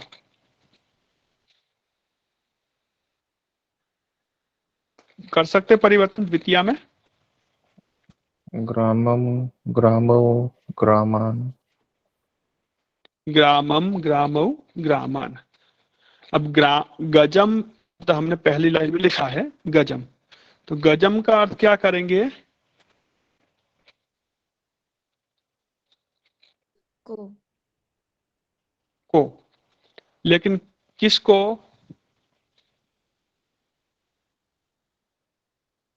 गजम को। गज को। गज क्या होता है? हाथी। हाथी। एलिफेंट। हाथी। हाथी को, ठीक है। हाथी को। गजम का मीन्स है एलिफेंट को, हाथी को। अब गजम और गजौ दोनों का भी अर्थ समान है, लेकिन क्या फर्क है दोनों में फिर? गज का अर्थ भी गज को है और गजौ का अर्थ भी गज को है, लेकिन कुछ परिवर्तन भी है, कुछ फर्क भी है। क्या फर्क है? एक हाथी एक को, वचन और दो हाथी को। हाँ, हाँ, द्विवचन। ये वचन का भी फर्क याद रखना। तो गजम मीन्स एक हाथी को और गजौ मीन्स दो हाथियों को। दो हाथी। तो फिर गजान का अर्थ क्या? गजान का अर्थ क्या होगा? कई बहुत सारे सारे हाथियों को। बहुत सारे हाथियों को।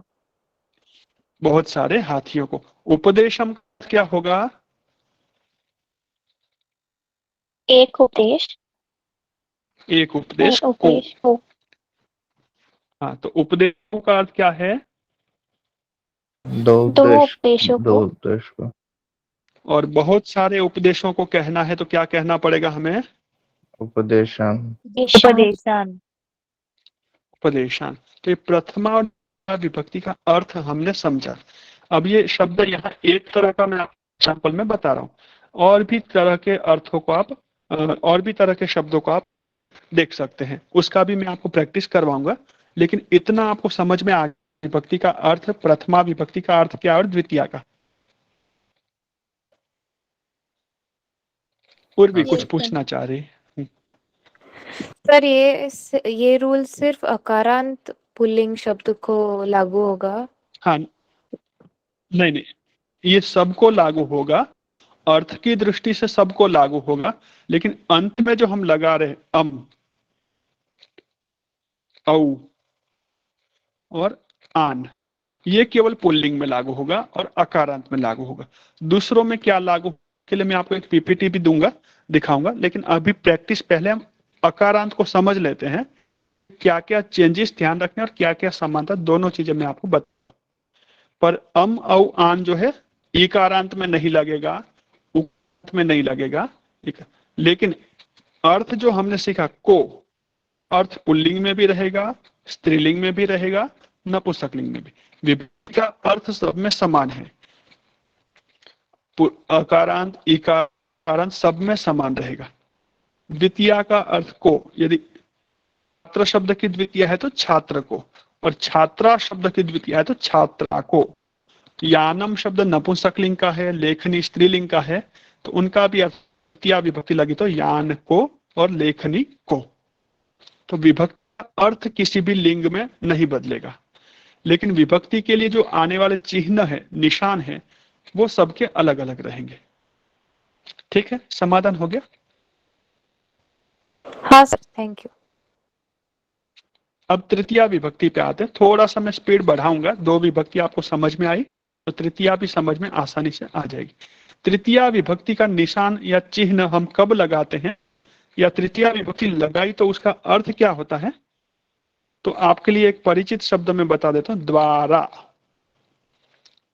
द्वारा का मीन से भी आप शब्द का यूज कर सकते हैं, लेकिन उस से शब्द का आधन होना चाहिए अर्थ, तो इसलिए अच्छा शब्द रहेगा कि आप द्वारा शब्द से बोले, द्वारा। जैसे मैं वाक्य बोल के बताता हूं, 2-3 वाक्य। वीडियो चालू करता हूं, आपको देख भी सकते हैं, और विभक्ति से फिर विभक्ति को कन्वर्ट करना भी थोड़ा सा बताता हूं।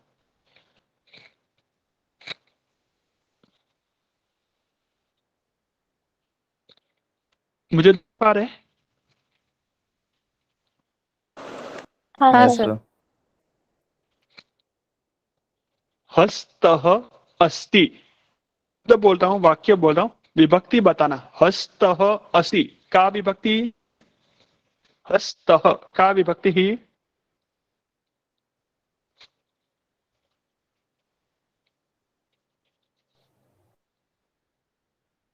अच्छा, दूसरा वाक्य बोला हूं, अहम हस्तम पश्यामि। अहम हस्तम पश्यामि।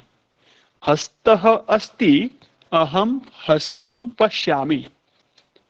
हस्तः में कौन सी विभक्ति और हस्तम में कौन सी विभक्ति?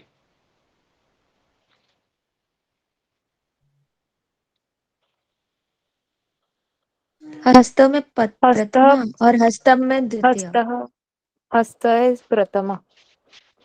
हाँ, हस्तः अस्ति प्रथमा, हाथ है, हाथ है प्रथम।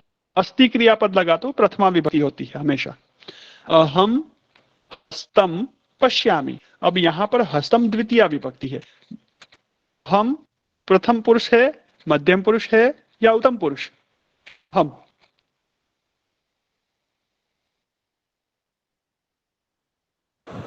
अहम शब्द, द्वितीय। उत्तम पुरुष। अहम शब्द, हस्तम को उत्तम पुरुष, अहम शब्द उत्तम पुरुष, और अहम उत्तम पुरुष इसलिए पश्यति नहीं आया, अहम पश्यति है, अहम पश्यसी भी नहीं है, अहम पश्यामि। ठीक है, अहम मैं देखता हूं, लेकिन अहम कम पश्यामि, मैं किसको देखता हूं?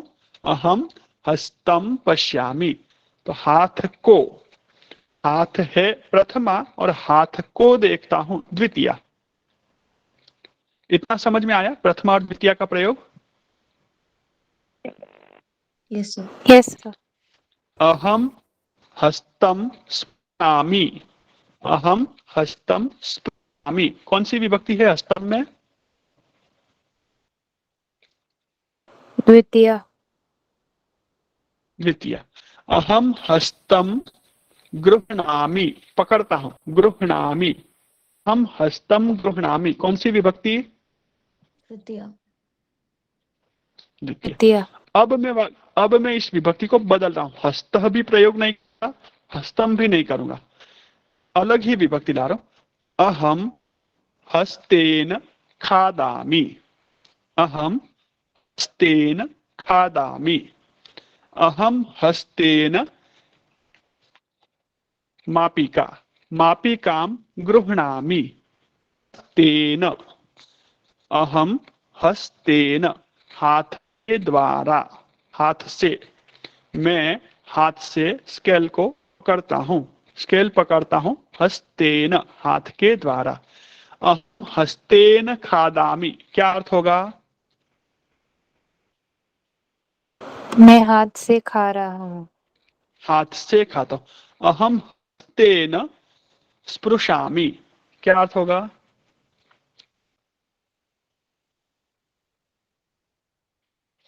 मैं हाथ से स्पर्श कर रहा हूँ। हाँ, अहम हस्तेन ताड़यामी। ताड़यामी क्या अर्थ होगा? हाथ से थप्पड़ मार रहा हूँ। हाँ, थप्पड़ हाथ मारा। से तो अहम हस्तेन स्वीकरोमि।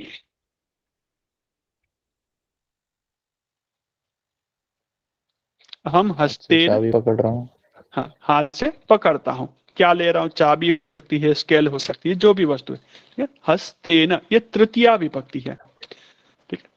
अहम हस्तेन स्वीकरोमि, तो ये हस्तेन जो प्रयोग हमने तृतीया विभक्ति है, इसका मतलब है साधन। ठीक है, यहां देखते हैं सर पुस्तक से। समय हो गया। हाँ, अलक्षा, आकांक्षा। जैसे लास्ट में भी हम आमी प्रत्यय का यूज हो रहा है, तो हम्म, इसमें इसे द्विवचन सॉरी द्वितीय का वो नहीं है, भाव नहीं है। कौन सा क्रियापद मतलब मेन है, वो कैसे पता चलेगा? जैसे अभी सेंटेंस में दोनों क्रियापद है ना, आमी भी है और फिर एन हस्तेन भी है। हाँ, समझ क्वेश्चन? हाँ हाँ। अहम हस्तेन पश्यामि, हस्तेन स्पृशामि। ठीक है, अब अहम तेन स्पृशामि, ये वाक्य में 3 पद है। अहम ये करता है, मैं।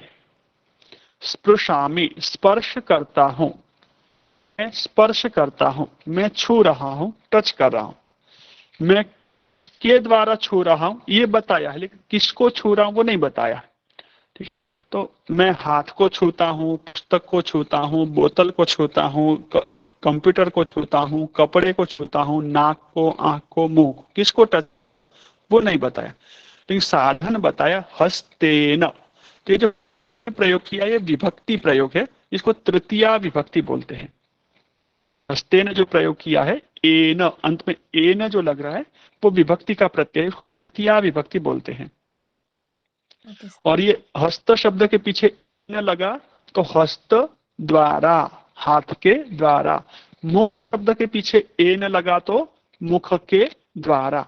और नेत्रेण, नेत्र के पीछे एन, नेत्रेण मतलब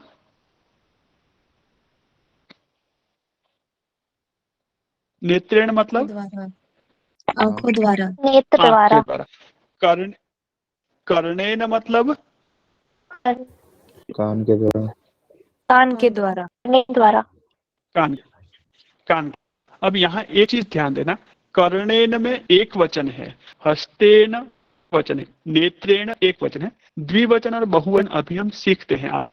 ठीक है, तो एक बार स्क्रीन में आपको दिखाता हूं, फिर इसके बारे में थोड़ा स्पष्टीकरण दे रहा हूं। राम शब्द है, उसकी तृतीया विभक्ति बनती है रामेण, रामाभ्याम, रामैहि, रामेण, रामाभ्याम, रामैहि। हस्त शब्द की तृतीया बनेगी हस्न, एक वचन में एन, द्विवचन में आभ्याम, हस्त आभ्याम, हस्ताभ्याम, और बहुवचन में ही, रामैहि, वैसे बनेगा हस्तैहि, हस्तेन, हस्ताभ्याम, हस्तैहि। अब हस्तेन मतलब एक वचन है तो क्या अर्थ होगा? हस्तेन,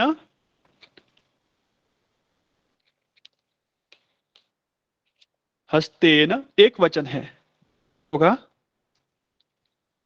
हाथ के द्वारा। कितने हाथ हाथ के द्वारा। द्वारा? हाँ, लेकिन एक वचन का एक भी अर्थ जोड़ना है, एक हाथ के द्वारा। और हस्ताभ्याम का अर्थ क्या होगा? दो हाथों द्वारा। दोनों दो हाथों हाथ के के द्वारा। द्वारा। हाँ, और हस्तई तो क्या अर्थ होगा? कई हाथों के बहुत द्वारा। सारे हाथों के द्वारा। बहुत हाथों के द्वारा। अच्छा, हाँ? अहम पश्यामि वाक्य बोलता हूं, मैं देखता हूं। शुद्ध वाक्य क्या होगा? अहम नेत्रेण पश्यामि, अहम नेत्राभ्याम पश्यामि, अथवा अहम होगा। नेत्राभ्याम। अहम नेत्राभ्याम पश्यामि। अच्छा, शृणोमि मैं सुनता हूं, अहम कर्णेन शृणोमि, कर्णाभ्याम शृणोमि अथवा कर्णैः शृणोमि? भ्याम। कर्णाभ्याम। बाकी सबका उत्तर सेम आ रहा है, व्याम। कर्णाभ्याम। अच्छा, अहम खादामि, अहम हस्तेन खादामि, हस्ताभ्याम खादामि अथवा हस्तैः खादामि? हस्ताभ्याम। हस्ताभ्याम। ठीक है, हस्ताभ्याम खाती है, दो हाथ से। हस्तेन। हस्तेन। हस्तेन। हस्तेन। हाँ, तो एक हाथ से कहना है वहां हस्तेन, जहां दोनों हाथ से, दो है हमारे पास, लेकिन दोनों हाथ से हम खाते हैं क्या? नहीं। नहीं।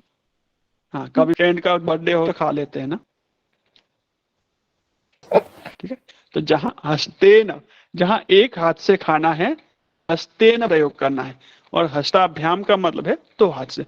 पुस्तक को पकड़ता हूं, पुस्तक को पकड़ता हूं। अब वहां पर आप कह सकते हैं हस्ताभ्याम पुस्तकम गृह्णामि। आप कंप्यूटर को पकड़ रहे, हस्ताभ्याम संगणकम स्वीकरोमि अथवा गृह्णामि। मैं गिफ्ट देता हूं, भेंट देता हूं, अहम हस्ताभ्याम दामी। तो जहां दो हाथ की बात है वहां हस्ताभ्याम, जहां एक है वहां हस्तेन। ठीक है, एक प्रश्न और पूछता हूं, परीक्षा ध्यान से उत्तर देना। पैर के लिए शब्द क्या है संस्कृत भाषा में? पाद। पादः। हाँ, अहम चलामि, क्या बनेगा? अहम चलामि, अहम पादेन चलामि, पादाभ्याम। पादाभ्याम। पादाभ्याम। ठीक है, पादाभ्याम। पादाभ्याम चलामि। अच्छा, अहम पादाभ्याम चलामि। और अश्वः धावति, अश्वः धावति, अश्वः चलति, पादैः क्या? धावति। नो। अश्वः पादैः धावति। पादैः ऐसा क्यों बहुवचन? उसके पास 4 पैर होते हैं। हाँ, अश्व के पास 4 पैर होते हैं, चारों पैरों से वो चलते हैं। अच्छा, बगुला देखा क्या आप लोगों ने? बगुला देखा? बगुला नदी के किनारे खड़ा रहता है मछली पकड़ने के लिए। हाँ क्रेन सर। Sir, crane.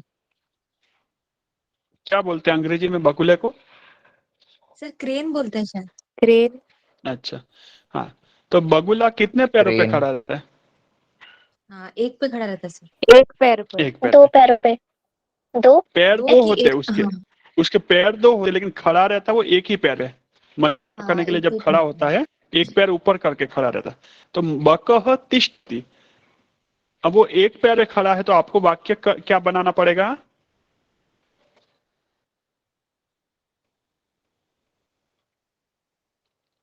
पादेन। पादा ने। ने बकह ने। पादेन तिष्ठति। अब पादेन। बगुले के दोनों पादेन पैर हो, हाँ, तिष्ठति। पादेन तिष्ठति। ठीक है, बकह पादेन तिष्ठति, वो एक पैर पे खड़ा रहता है। पैर उसके दो है, लेकिन उपयोग एक का ही करता है वो। तो ये आपको वाक्य में समझना है। यदि वाक्य में लिखा है बकह पादेन तिष्ठति, तो इसका मतलब होगा बगुला एक पैर से खड़ा रहता है। और पादाभ्याम तिष्ठति वाक्य बनाया है, तो अर्थ क्या करना है? 2 पैर पे खड़ा है। दो पैर पे खड़ा है। ठीक है, तो ये एक वचन, द्विवचन और बहुवचन का उपयोग कैसे ना, ये थोड़ा सा मैंने आपको समझाया। ये कंसेप्ट क्लियर है आपको? Yes sir. Yes sir. हाँ सर। अब 4-5 वाक्य मैं बोल रहा हूं, आप कोशिश करना। हाँ, उर्वी क्या पूछना चाहते हैं? सर अगर हमको हमें ये सवाल आया कि कह किम ऐसे इन वाक्यों में कैसे उपयोग करना है वो, मतलब। कह कि मैं आपका प्रश्न समझा नहीं, मैं एक बार फिर से। सर वो पूछ रही है कि प्रश्न कैसे बनाने हैं इनके विभक्ति। हाँ, अच्छा, ओके ओके ओके।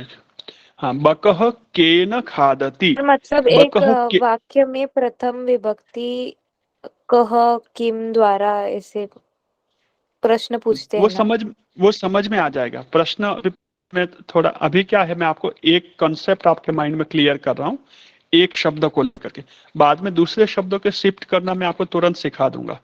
विभक्ति यदि अर्थ समझ में आ गया तो उसकी विभक्ति के लिए क्वेश्चन कैसे करना, सर्वनाम प्रयोग कहाँ करना, वो आसानी से आपको समझ में आ जाएगा विभक्ति को लेकर के। तो पहले मैं एक बार विभक्ति आपको क्लियर करवाना चाहता हूँ, विभक्ति का अर्थ। ठीक है। उसको थोड़ी देर के लिए अभी साइड पे रखता हूँ, प्रश्न के माध्यम से मैं आपको प्रैक्टिस करवाऊंगा, हो जाएगा। थोड़ा सा संकेत भी करूंगा तो आप कर पाएंगे। ठीक है, तो इतना समझ में आ गया। पादेन दाभ्याम पादे। अब मैं एक वाक्य बोल रहा हूं,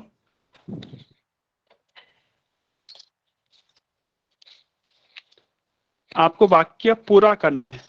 ये दिख रहे हैं मैं क्या दिखा रहा हूं आप लोगों को? चम्मच। चम्मच। कितने दिख रहे हैं? 3। 3। हाँ, राजेश खादति, इस वाक्य को बनाना है।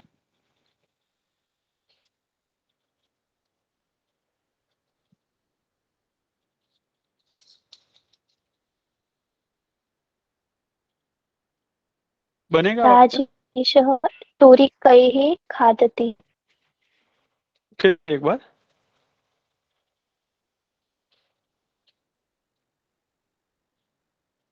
अच्छा, संकोच हो रहा होगा आपको, डर लग रहा होगा मेरे से, अब बता दीजिए।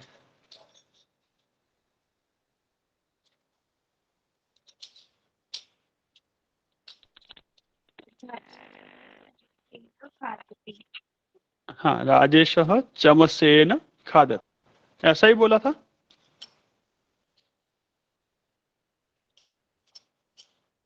अच्छा, अब ये प्रयोग किया तो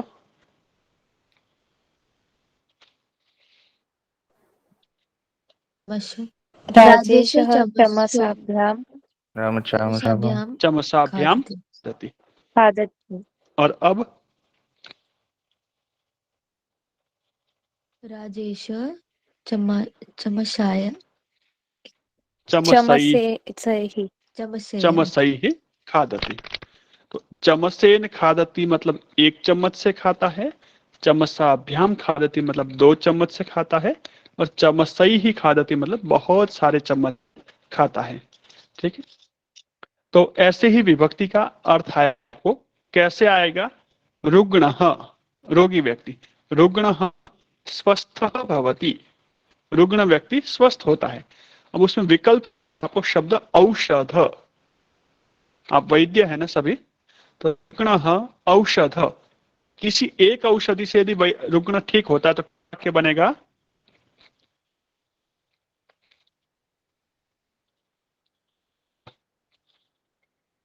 रुग्ण यदि किसी एक औषधि से स्वस्थ होता है तो क्या लिखेंगे? रुग्ण औषधेन स्वस्थ भवति। अच्छा, आपने एक स्वस्थः औषध दी भवति। उससे ठीक, साथ में एक औषध और मिला दी, काम दुखा रस के साथ में अविपत्तिकर चूर्ण और जोड़ दिया, एसिडिटी ठीक नहीं हो रही थी तो अविपत्तिकर काम दुखा रस। रुग्ण औषध 2 है, स्वस्थ औषधाभ्यां। रुग्ण औषधाभ्याम। औषधाभ्याम स्वस्थ भवति। 2 से भी ठीक नहीं हुआ, 3, 4, 5 औषध देनी पड़ी, तो क्या वाक्य बनेगा? औषधि रुग्णः औषधैः स्वस्थ भवति। स्वस्थ। आपने अभिपत्ति कर चूर्ण दिया, काम दुखा रस दिया, काम नहीं किया, मुक्ताविष्टि ऐड कर दी, बहुत ज्यादा एसिडिटी, तो रुग्ण औषधैः स्वस्थ भवति। तो औषधेन मतलब एक औषधाभ्याम मतलब 2 औषधि से, और औषधैः मतलब औषधि से। ठीक है, हाँ सदीक्षा कुछ पूछ रही थी, हैंड राइज किया था।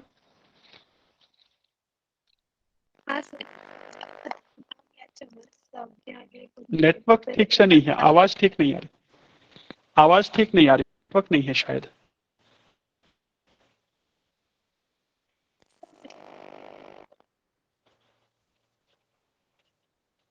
और कोई सुन रहा हो तो बोल सकते हैं, नहीं तो चैट बॉक्स में भी लिख सकती हैं।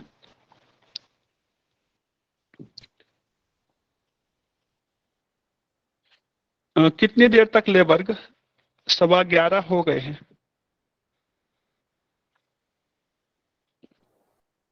सर काफी है। काफी है ना? जी ठीक सर, है। हम हाँ सर। टेबल हाँ, याद तो कर एक सकते हैं फिर। टेबल में आपको बुलवा समझ आ देता रहा हूँ, है। उच्चारण सर कैसे करना। सिर्फ बाकी के अर्थ बता दीजिए, मतलब हाँ ने, हाँ को, द्वारा, हाँ, उन बाकी अर्थ मैं के बता देता हूँ। चार। अर्थ मैंने आपको पुस्तक दी है, इसी पुस्तक के आधार पर दिखा देता हूँ। आप चौथा पाठ खोल लीजिए, इस पुस्तक का चौथा पाठ, है ना? तो एक बार मैं इसका उच्चारण करवा देता हूँ और फिर उनके अर्थों को मैं आपको वहां दिखा देता हूँ। ठीक है। आप में से कौन उर्वी बोलेगी मेरे साथ? हाँ सर। ठीक है। राम, रामाभ्याम, रामेभ्यः चतुर्थी। सर आवाज नहीं आ रामाय, रही। रामाय, राम, रामाभ्याम, रामाभ्याम, रामेभ्यः। रामेभ्यः चतुर्थी। हाँ, ये चतुर्थी विभक्ति। रामाय, रामाभ्याम, रामाभ्याम, रामेभ्यः। रामेभ्यः। चतुर्थी विभक्ति का अर्थ होता है के लिए। राम, एक राम के लिए। रामाय मतलब एक राम, बालकाय मतलब एक बालक के लिए। बालक का क्या अर्थ करेंगे?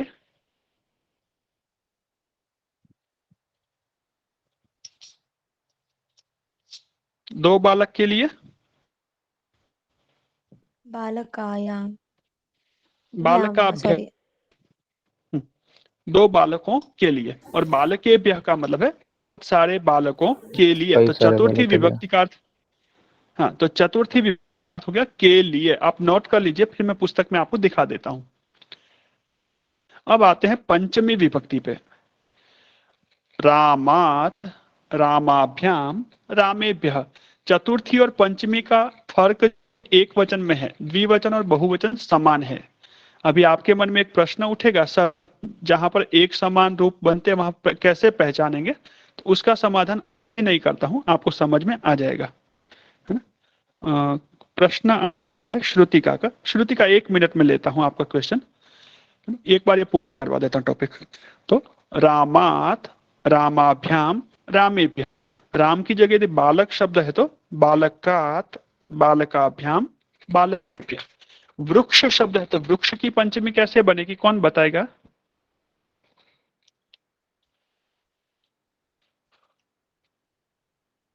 हाँ, और भी। वृक्षात, हाँ, मयंक वृक्षाभ्याम, बता। वृक्षाभ्याम। वृक्षात, हाँ,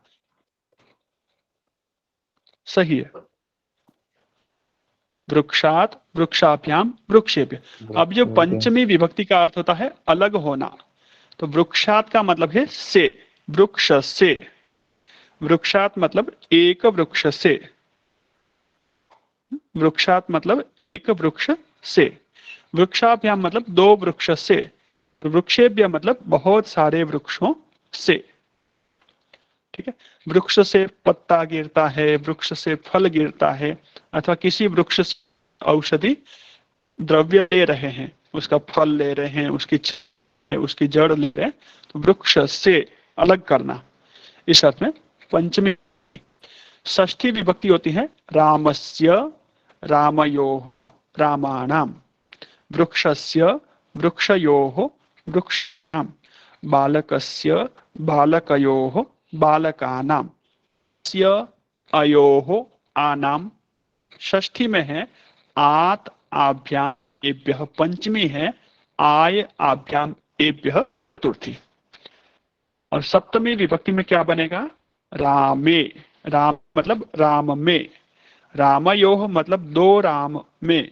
राम मतलब बहुत सारे राम में। राम शब्द की जगह हम वृक्ष देते, वृक्षे। आम के फल लगे हुए हैं, आम्रफलानि सन्ति। वृक्षे आम्रफलानि सन्ति। तो सब विभक्ति के दो अर्थ होते हैं, या तो वृक्ष के अंदर या वृक्ष के ऊपर, इन अथवा ऑन। दो अर्थ होते हैं। ठीक है। तो वृक्ष पर फल लगे हैं या वृक्ष में फल लगे हैं। तो वृक्षे फलानि सन्ति, वृक्ष एक वृक्ष पर फल हैं। वृक्षयोः फलानि सन्ति का क्या मतलब होगा?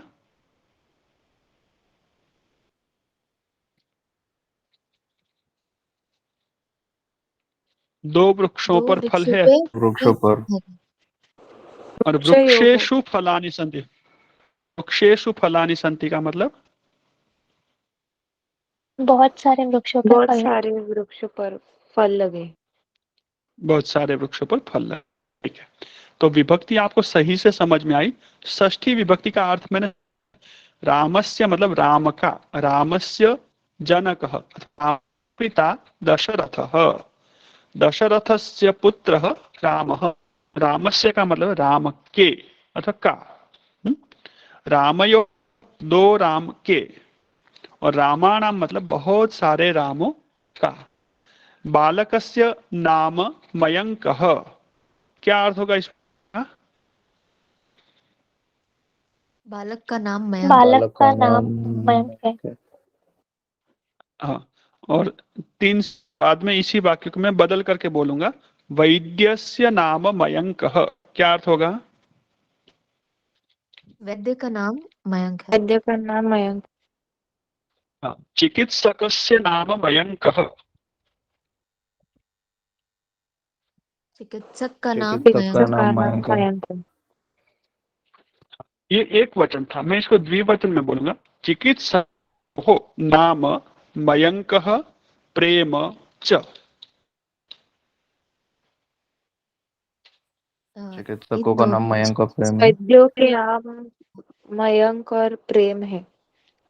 प्रेम है, हाँ। तो चिकित्सक कितने हैं? चिकित्सकयोः हो, कितने चिकित्सक हैं? चिकित्सक दो।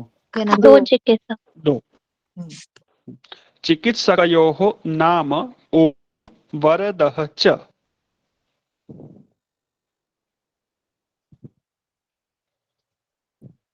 दो चिकित्सकों का दो नाम चिकित्सक ओम और वरद है। वरद है। ठीक है, और चिकित्सक का नाम नाम। ठीक है, ऐसे नाम शब्द बहुवचन में होता है, नामानी। मैं आपको अभी सरलता के लिए नाम करके बोल रहा हूँ। चिकित्सक का नाम नामानी, कह वरदः प्रेम ओम च। अर्थ होगा? इन सब बहुत सारे चिकित्सक ने हम्म, तीन चिकित्सकों का नाम है, भरत, ओम और हाँ, प्रेम। इन सब तीन नाम चिकित्सकों बोला नाम तो तीन चिकित्सक नाम, और चार है तो चार। तो सभी चिकित्सकों का या चिकित्सकों के नाम मयंक, वरद, ओम, प्रेम है। ठीक है, तो ये एक पुल्लिंग शब्द को मैंने आपको समझाया। और प्रथमा विभक्ति का ही एक दूसरा रूप होता है, उसको संबोधन कहते हैं। जैसे मैं आपको बुलाता हूँ, है ना, हाय हेलो, ऐसे हम करते हैं ना, इसको संबोधन बोलते हैं। तो हे बालक, हे वैद्य, हे चिकित्सक, यहाँ क्या होता है, प्रथमा विभक्ति जैसा ही रूप बनता है, लेकिन एक वचन विसर्ग नहीं लगता, पीछे जो दो डॉट लगे थे वो नहीं लगते। द्विवचन और बहुवचन सेम टू है, कोई फर्क नहीं है। ठीक है, तो अब आपको मैं एक बार चौथे पाठ पे लेके आता हूँ और अर्थ दिखा देता हूँ। वहां पर वाक्य में कैसे आपको हिंदी के क्या निशान दिखेंगे। चौथे पाठ पे आ जाइए आप लोग, पुस्तक आपके पास भी होगी।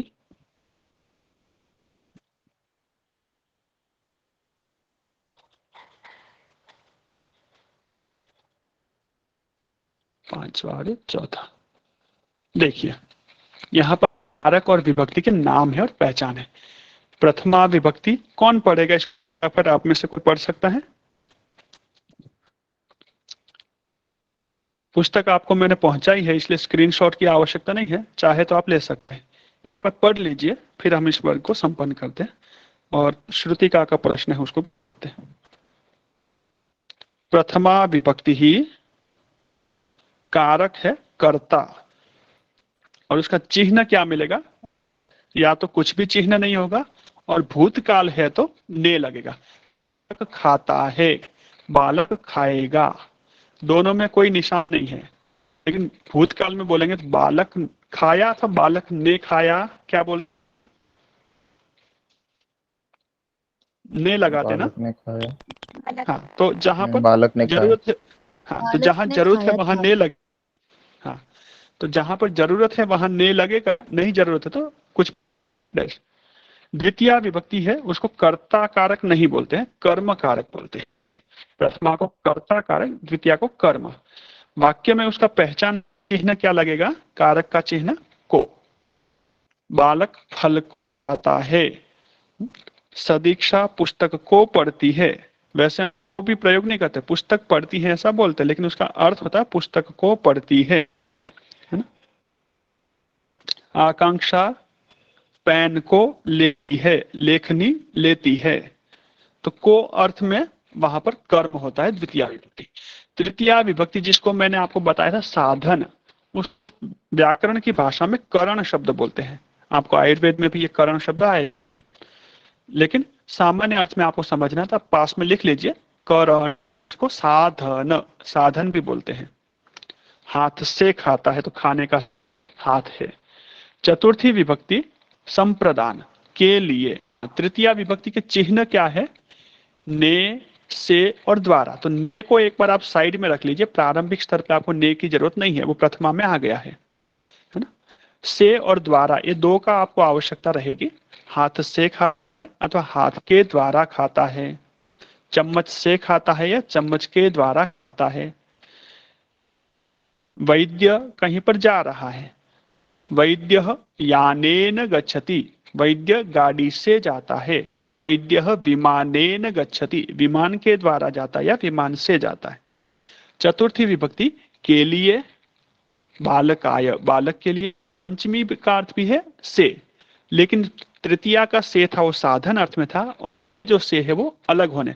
वृक्ष से फल गिरता है, हाथ तक लेता हूं, तो हाथ के द्वारा ले रहा हूं। हस्तेन पुस्तकम स्वीकरोमि, और बाएं हाथ में पुस्तक रखी और दाएं हाथ से लेता हूं, तो बाएं हाथ से लेता हूं। तो एक्सेप्ट करना है, लेना है अर्थ में पंचमी, हस्तात स्वीकरोमि। ठीक है। षष्ठी विभक्ति काके की। बालक का नाम राम है, बालकयोः नाम रामः लक्ष्मणः च। बालकानां नाम रामः लक्ष्मण भरतः च। तो काके की। और सप्तमी विभक्ति उसको अधिकरण बोलते हैं या आधार कह सकते हैं आप, बेस। तो में और पर लगा है वृक्ष पर, तो फल कहां पर है? वृक्ष पर। तो फल का आधार वृक्ष है, तो वृक्ष को बताने के लिए वृक्ष, ऐसे सप्तमी विभक्ति हो जाएगी। उसको भी नाम दिया है। तो आपको कारक की दृष्टि से नाम पूछे जाए तो क्या याद रखने हैं? कर्ता प्रथमा, कर्म द्वितीया, कर्या संप्रदान चतुर्थी, अपादान पंचमी, संबंध है। संबंध को कारक नहीं मानते हैं, यदि पूछा जाए तो गिनना है, नहीं पूछे तो उसको संबंध हटा देना। अधिकरण सप्तमी, तो 1 से 5 तक और 7वां, ये कुल 6 कारक मानते हैं। संबोधन और संबंध, षष्ठी और संबोधन विभक्ति को कारक में नहीं गिनते। तो पूछा है तो एक्सेप्ट करना है, नहीं पूछा है तो क्वेश्चन नहीं करना, क्यों नहीं किया। ठीक है, पर्याप्त है इतना का वर्ग? हाँ सर। हाँ सर। ठीक है, प्रश्न कल पूछ क्या सकती हैं आप सिखाएंगे? जी। कल इसी विभक्ति आगे का लेता हूं मैं। आज अकारांत समझा है, इकारांत उकारांत शब्दों को थोड़ा सा करवाता हूँ, बाकी सब नपुंसकलिंग वगैरह बचे हैं। और कुछ टॉपिक चाहिए तो बोल, आपके क्वेश्चन पेपर भी मैं कल चेक अव्यय करता हूँ, और उसमें से संज्ञा अव्यय, और संज्ञा। हाँ अब संज्ञा, इसको कल पूरा नहीं करना है विभक्ति का, बाकी का एक। सर एक्चुअली हमें ब्लूप्रिंट में इस टॉपिक में से बोला गया है कि हमें आइडेंटिफाई करना है विभक्ति को, और दूसरा प्रश्न हाँ। होगा जो विभक्ति, हमें शब्द तैयार करना है विभक्ति से। हाँ, तो इसी के लिए मैंने आज आपको एक विभक्ति करवाई पुल्लिंग, और थोड़ा सा मुझे लगा कि बेस आपको करवाना चाहिए, पर वो विस्तार ज्यादा हो रहा था, इसलिए मैंने इधर शिफ्ट कर दिया। शुरू में कर्ता कर्म वो करवाने लगा था मैं आपको, पर लगा कि वो ज्यादा लंबा हो जाएगा आप लोगों के लिए, तो फिर मैं इधर आ गया विभक्ति पे। तो विभक्ति पहचानना और विभक्ति बनाना ये कल पूरा करवा देता हूं मैं आपको, ठीक है और सर। समय बचा तो अव्यय लेता हूं, है ना, कि आपको इकारांत उकारांत की विभक्ति। तो आज इतना ही रखते हैं। इन विभक्ति के आधार पर थोड़ा सोचना, जैसा भी आपको समझ में आता है, और बाकी शब्दों की विभक्ति थोड़ी अलग होती है। एक पीपीटी में आपको भेज देता हूँ, उर्वी और सदीक्षा को भेजता हूँ, आप ग्रुप शेयर कर देना, वहाँ क्या फर्क है आप समझ पाएंगे। ठीक है, ठीक है सर, थैंक यू। स्वागतम, सर। शुभ रात्रि। श्रुति का प्रश्न है, आप पूछ सकते हैं। सर हाँ सर एक्चुअली अव्यय का जो वेटेज है वो हाँ इस शब्द रूपानी से विभक्तियों से थोड़ा ज्यादा है। विभक्ति हमें अधिक है। एमसीक्यू के फॉर्म में आएगा। अच्छा लेकिन जो अव्यय है वो जैसे खलु, हाँ तानी, ही, ये सब हाँ, हमें लिखना है अपने आप से। तो अगर आप अव्यय कल पहले क्लास में पहले ले लें, क्योंकि चलेगा, तो ऑप्शंस नहीं ऐसा करता रहेंगे, तो क्योंकि हाँ हूँ। विभक्ति ओके, में एटलीस्ट ऑप्शंस रहेंगे, तो हमें दिमाग लगाने के लिए वहाँ पे आंसर्स रहेंगे। आसान होगा। ठीक, हम्म। तो मैं एक बार आपके पेपर चेक करता हूँ। मुझे आज डॉक्यूमेंट्स भेजे थे, लेकिन मैं क्योंकि एक था, क्लास सर दूर आज था मेरा। थोड़े और भेजे हैं, मतलब हाँ आज जो ब्लूप्रिंट दिया है वो भेजा है आपको। हाँ पेपर हाँ, पैटर्न वो दिया है सब मैं सर। कल सु, कल सुबह वो सारे मैं एक बार चेक करता हूँ, और कुछ है तो पूछता हूँ आप लोगों से, करना है, ठीक है सर, और थैंक कल यू उसके सो आधार मच पर सर। कर। हाँ, धन्यवाद है सर। स्वागतम स्वागतम, शुभकामना। धन्यवाद है सर। Thank you sir. स्वागतम स्वागतम, शुभकामना। श्रुति का शुभ आपका क्वेश्चन रात्रि। क्या था? शुभ रात्रि। सर मुझे पूछना था कि जो हमने अभी विभक्ति पढ़ी है वो सर शब्द के हम्म, लिए उपयोग होता है, हर एक शब्द के लिए अलग हाँ अलग लगती है। हाँ हाँ, विभक्ति जो है शब्दों के लिए होती है। शब्दों कुछ प्रकार की है, उसकी एक व्यवस्था बनाई है। जैसे अ अंत वाला है, तो एक शब्द का अंतिम अक्षर हमको पता होना चाहिए। विभक्ति समझने के लिए दो चीजें समझ, तो शब्द का अंतिम अक्षर, और दूसरी चीज उस शब्द का लिंग क्या है, लिंग, स्त्रीलिंग और नपुंसकलिंग, एक वो पता होना चाहिए।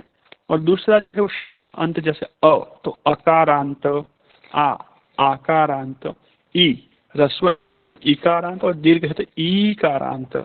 ये अंत या हो, लिंग पता हो, तो उसकी विभक्ति समझना और विभक्ति लिखना आसान हो जाता है। और यदि अंत और लिंग यदि पता नहीं होता है, तो फिर विभक्ति समझ लिखने में कंफ्यूजन होता है। तो दो चीजें पता होनी चाहिए, और प्रत्येक शब्द के लिए कोई ना विभक्ति होगी, कोई ना कोई वचन होगा, लेकिन उसके अंत के आधार। सर पुल्लिंग, स्त्रीलिंग और नपुंसकलिंग में डिफरेंशिएट करने के लिए कोई रूल है क्या? मतलब अगर हमें नहीं पता रूल कोई नहीं है, वर्ड तो नहीं, तो उसको कोई नया समझना ही वर्ड पड़ेगा, आया एक तो। ही रास्ता। हाँ, वो थोड़ा समझना ही ठीक पड़ेगा, क्यों मैं जो पढ़ाता हूँ उसमें हम लोग थोड़ा सा कुछ पहचान देते हैं, वो क्योंकि स्तर पे है। लेकिन आप जहाँ पढ़ते हो आयुर्वेद के शास्त्र, तो वहाँ उनके आयुर्वेद के शब्द आते हैं, तो वहां पर ऐसा कुछ वो रूल काम नहीं करेगा। वो ठीक सिलेबस है। ऑलरेडी पहले से तैयार है, तो उसको समझना है। लेकिन प्रैक्टिस करना, अभ्यास करना, उसी से वो आएगा। सर अगर अर्थ कुछ पता है तो चीजें फिर पता करना कि वो स्त्रीलिंग है या पुल्लिंग आसान हो सकता है, अगर अर्थ से शब्द भी का अर्थ आसान पता है होता तो। है, अर्थ से भी आसान होता है, लेकिन व्यक्ति के रूप जैसे मैंने अभी आपको करवाए थे, रामेण रामाभ्याम रामई है, तो ये रूप ये को याद है। तो रामई ही जो बना है वो अकारांत में ही बनता है और पुल्लिंग में ही बनता है। बाकी जगह नपुंसकलिंग में बन सकता है, अकारांत नपुंसकलिंग, पुल्लिंग और नपुंसकलिंग। बाकी कहीं पर रामई ही ऐसा रूप नहीं बनेगा। शारदा शब्द है, शारदई ही नहीं बनेगा। लेखनी शब्द है तो लेखनई ही नहीं बनेगा। कवि शब्द है तो हरई हाँ ही सर कवई इसी ही नहीं तरीके बनेगा। का, हाँ, सर तो इसी वो, तरीके के प्रश्न आने के चांसेस हैं। जैसे आपने हाँ कहा ना, जो हाँ एक्सेप्शन है, जो डिफरेंसेस हैं, वो वाले हाँ प्रश्न आने के चांसेस है, हाँ, तो नॉर्मल और कॉमन। हाँ, तो कल लेकिन मैं यही है कि पहले समझ। अव्यय का पाठ ले लेता हूँ, कल लेता हूँ, फिर परसों जी सर। विभक्ति का एक बचा हुआ पार्ट आपको क्लियर करवाता हूँ। सर और एक चीज, हमें ना एग्जाम के लिए दो ट्रांसलेशन के लिए पैराग्राफ दिए है बड़े वाले हाँ, जो संस्कृत में है, तो अगर आप हमें उसका सिर्फ अर्थ बता देंगे तो अच्छा होगा। बता देता हूँ, वो मुझे भेज दो। अर्थ या तो रिकॉर्ड करके आपको भेज देता हूँ, ठीक है। अलग से सो आप सुन जो जी सकते मैंने हैं, सर, जी सर, श्लोकास, जी सर। तो जो है ना, वो श्लोकास मैंने आपका आपको समय बच भेजे जाएगा। थे, क्या भेजा था? श्लोकास हाँ, श्लोकास में देख नहीं पाया, दरअसल मैं सुबह क्लास था, अभी जस्ट मैं कितने 9 सवा 9 में कर पहुंचा हूँ, तो अब देखूंगा, नहीं तो सुबह देखता हूँ मैं। अन्वय के लिए किसी भेजे सुबह थे श्लोक, देखिए। मैं चेक करता हूँ, कल देखता हूँ मैं। लेकिन सदीक्षा अन्वय के लिए मना करने का में उन श्लोकास के अन्वय दिए हुए हैं, तो अगर सर वो नहीं करेंगे तो हमारे ऑलरेडी बुक में है वो। बुक में दी मने और करने लिमिटेड करने का श्लोकास है।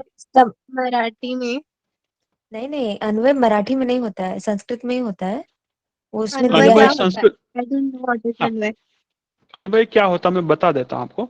अन्वय का मतलब क्या होता है, एक श्लोक दिया है, वो जब श्लोक बद्ध होता है, छंदबद्ध, तो उसको एक क्रम में दिया होता है। वो श्लोक में उच्चारण की दृष्टि से और श्लोक में ह्रस्व दीर्घ अक्षरों का भी महत्व होता है, कि पहले ह्रस्व या कौन सा अक्षर ह्रस्व कौन सा दीर्घ हो, ऐसा। ठीक।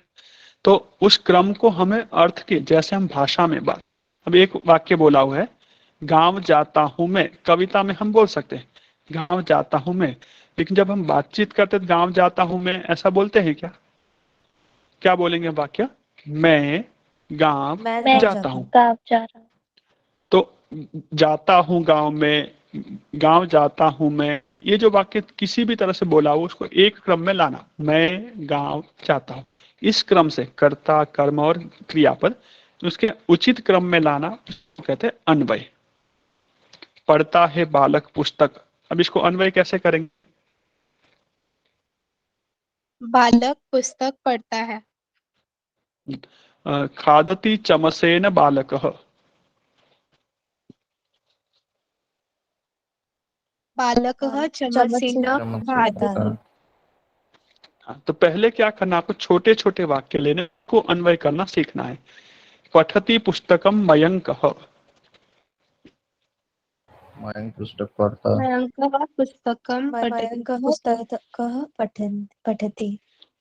मयंकः पुस्तकम पठति, ये उसका अन्वय हो गया। तो जैसे हम बातचीत करते उस क्रम में उसको रख। अब एक वाक्य और बोलता हूं मैं, मयंकः कारयानेन गच्छति कारयानेन विद्यालयं मयंकः,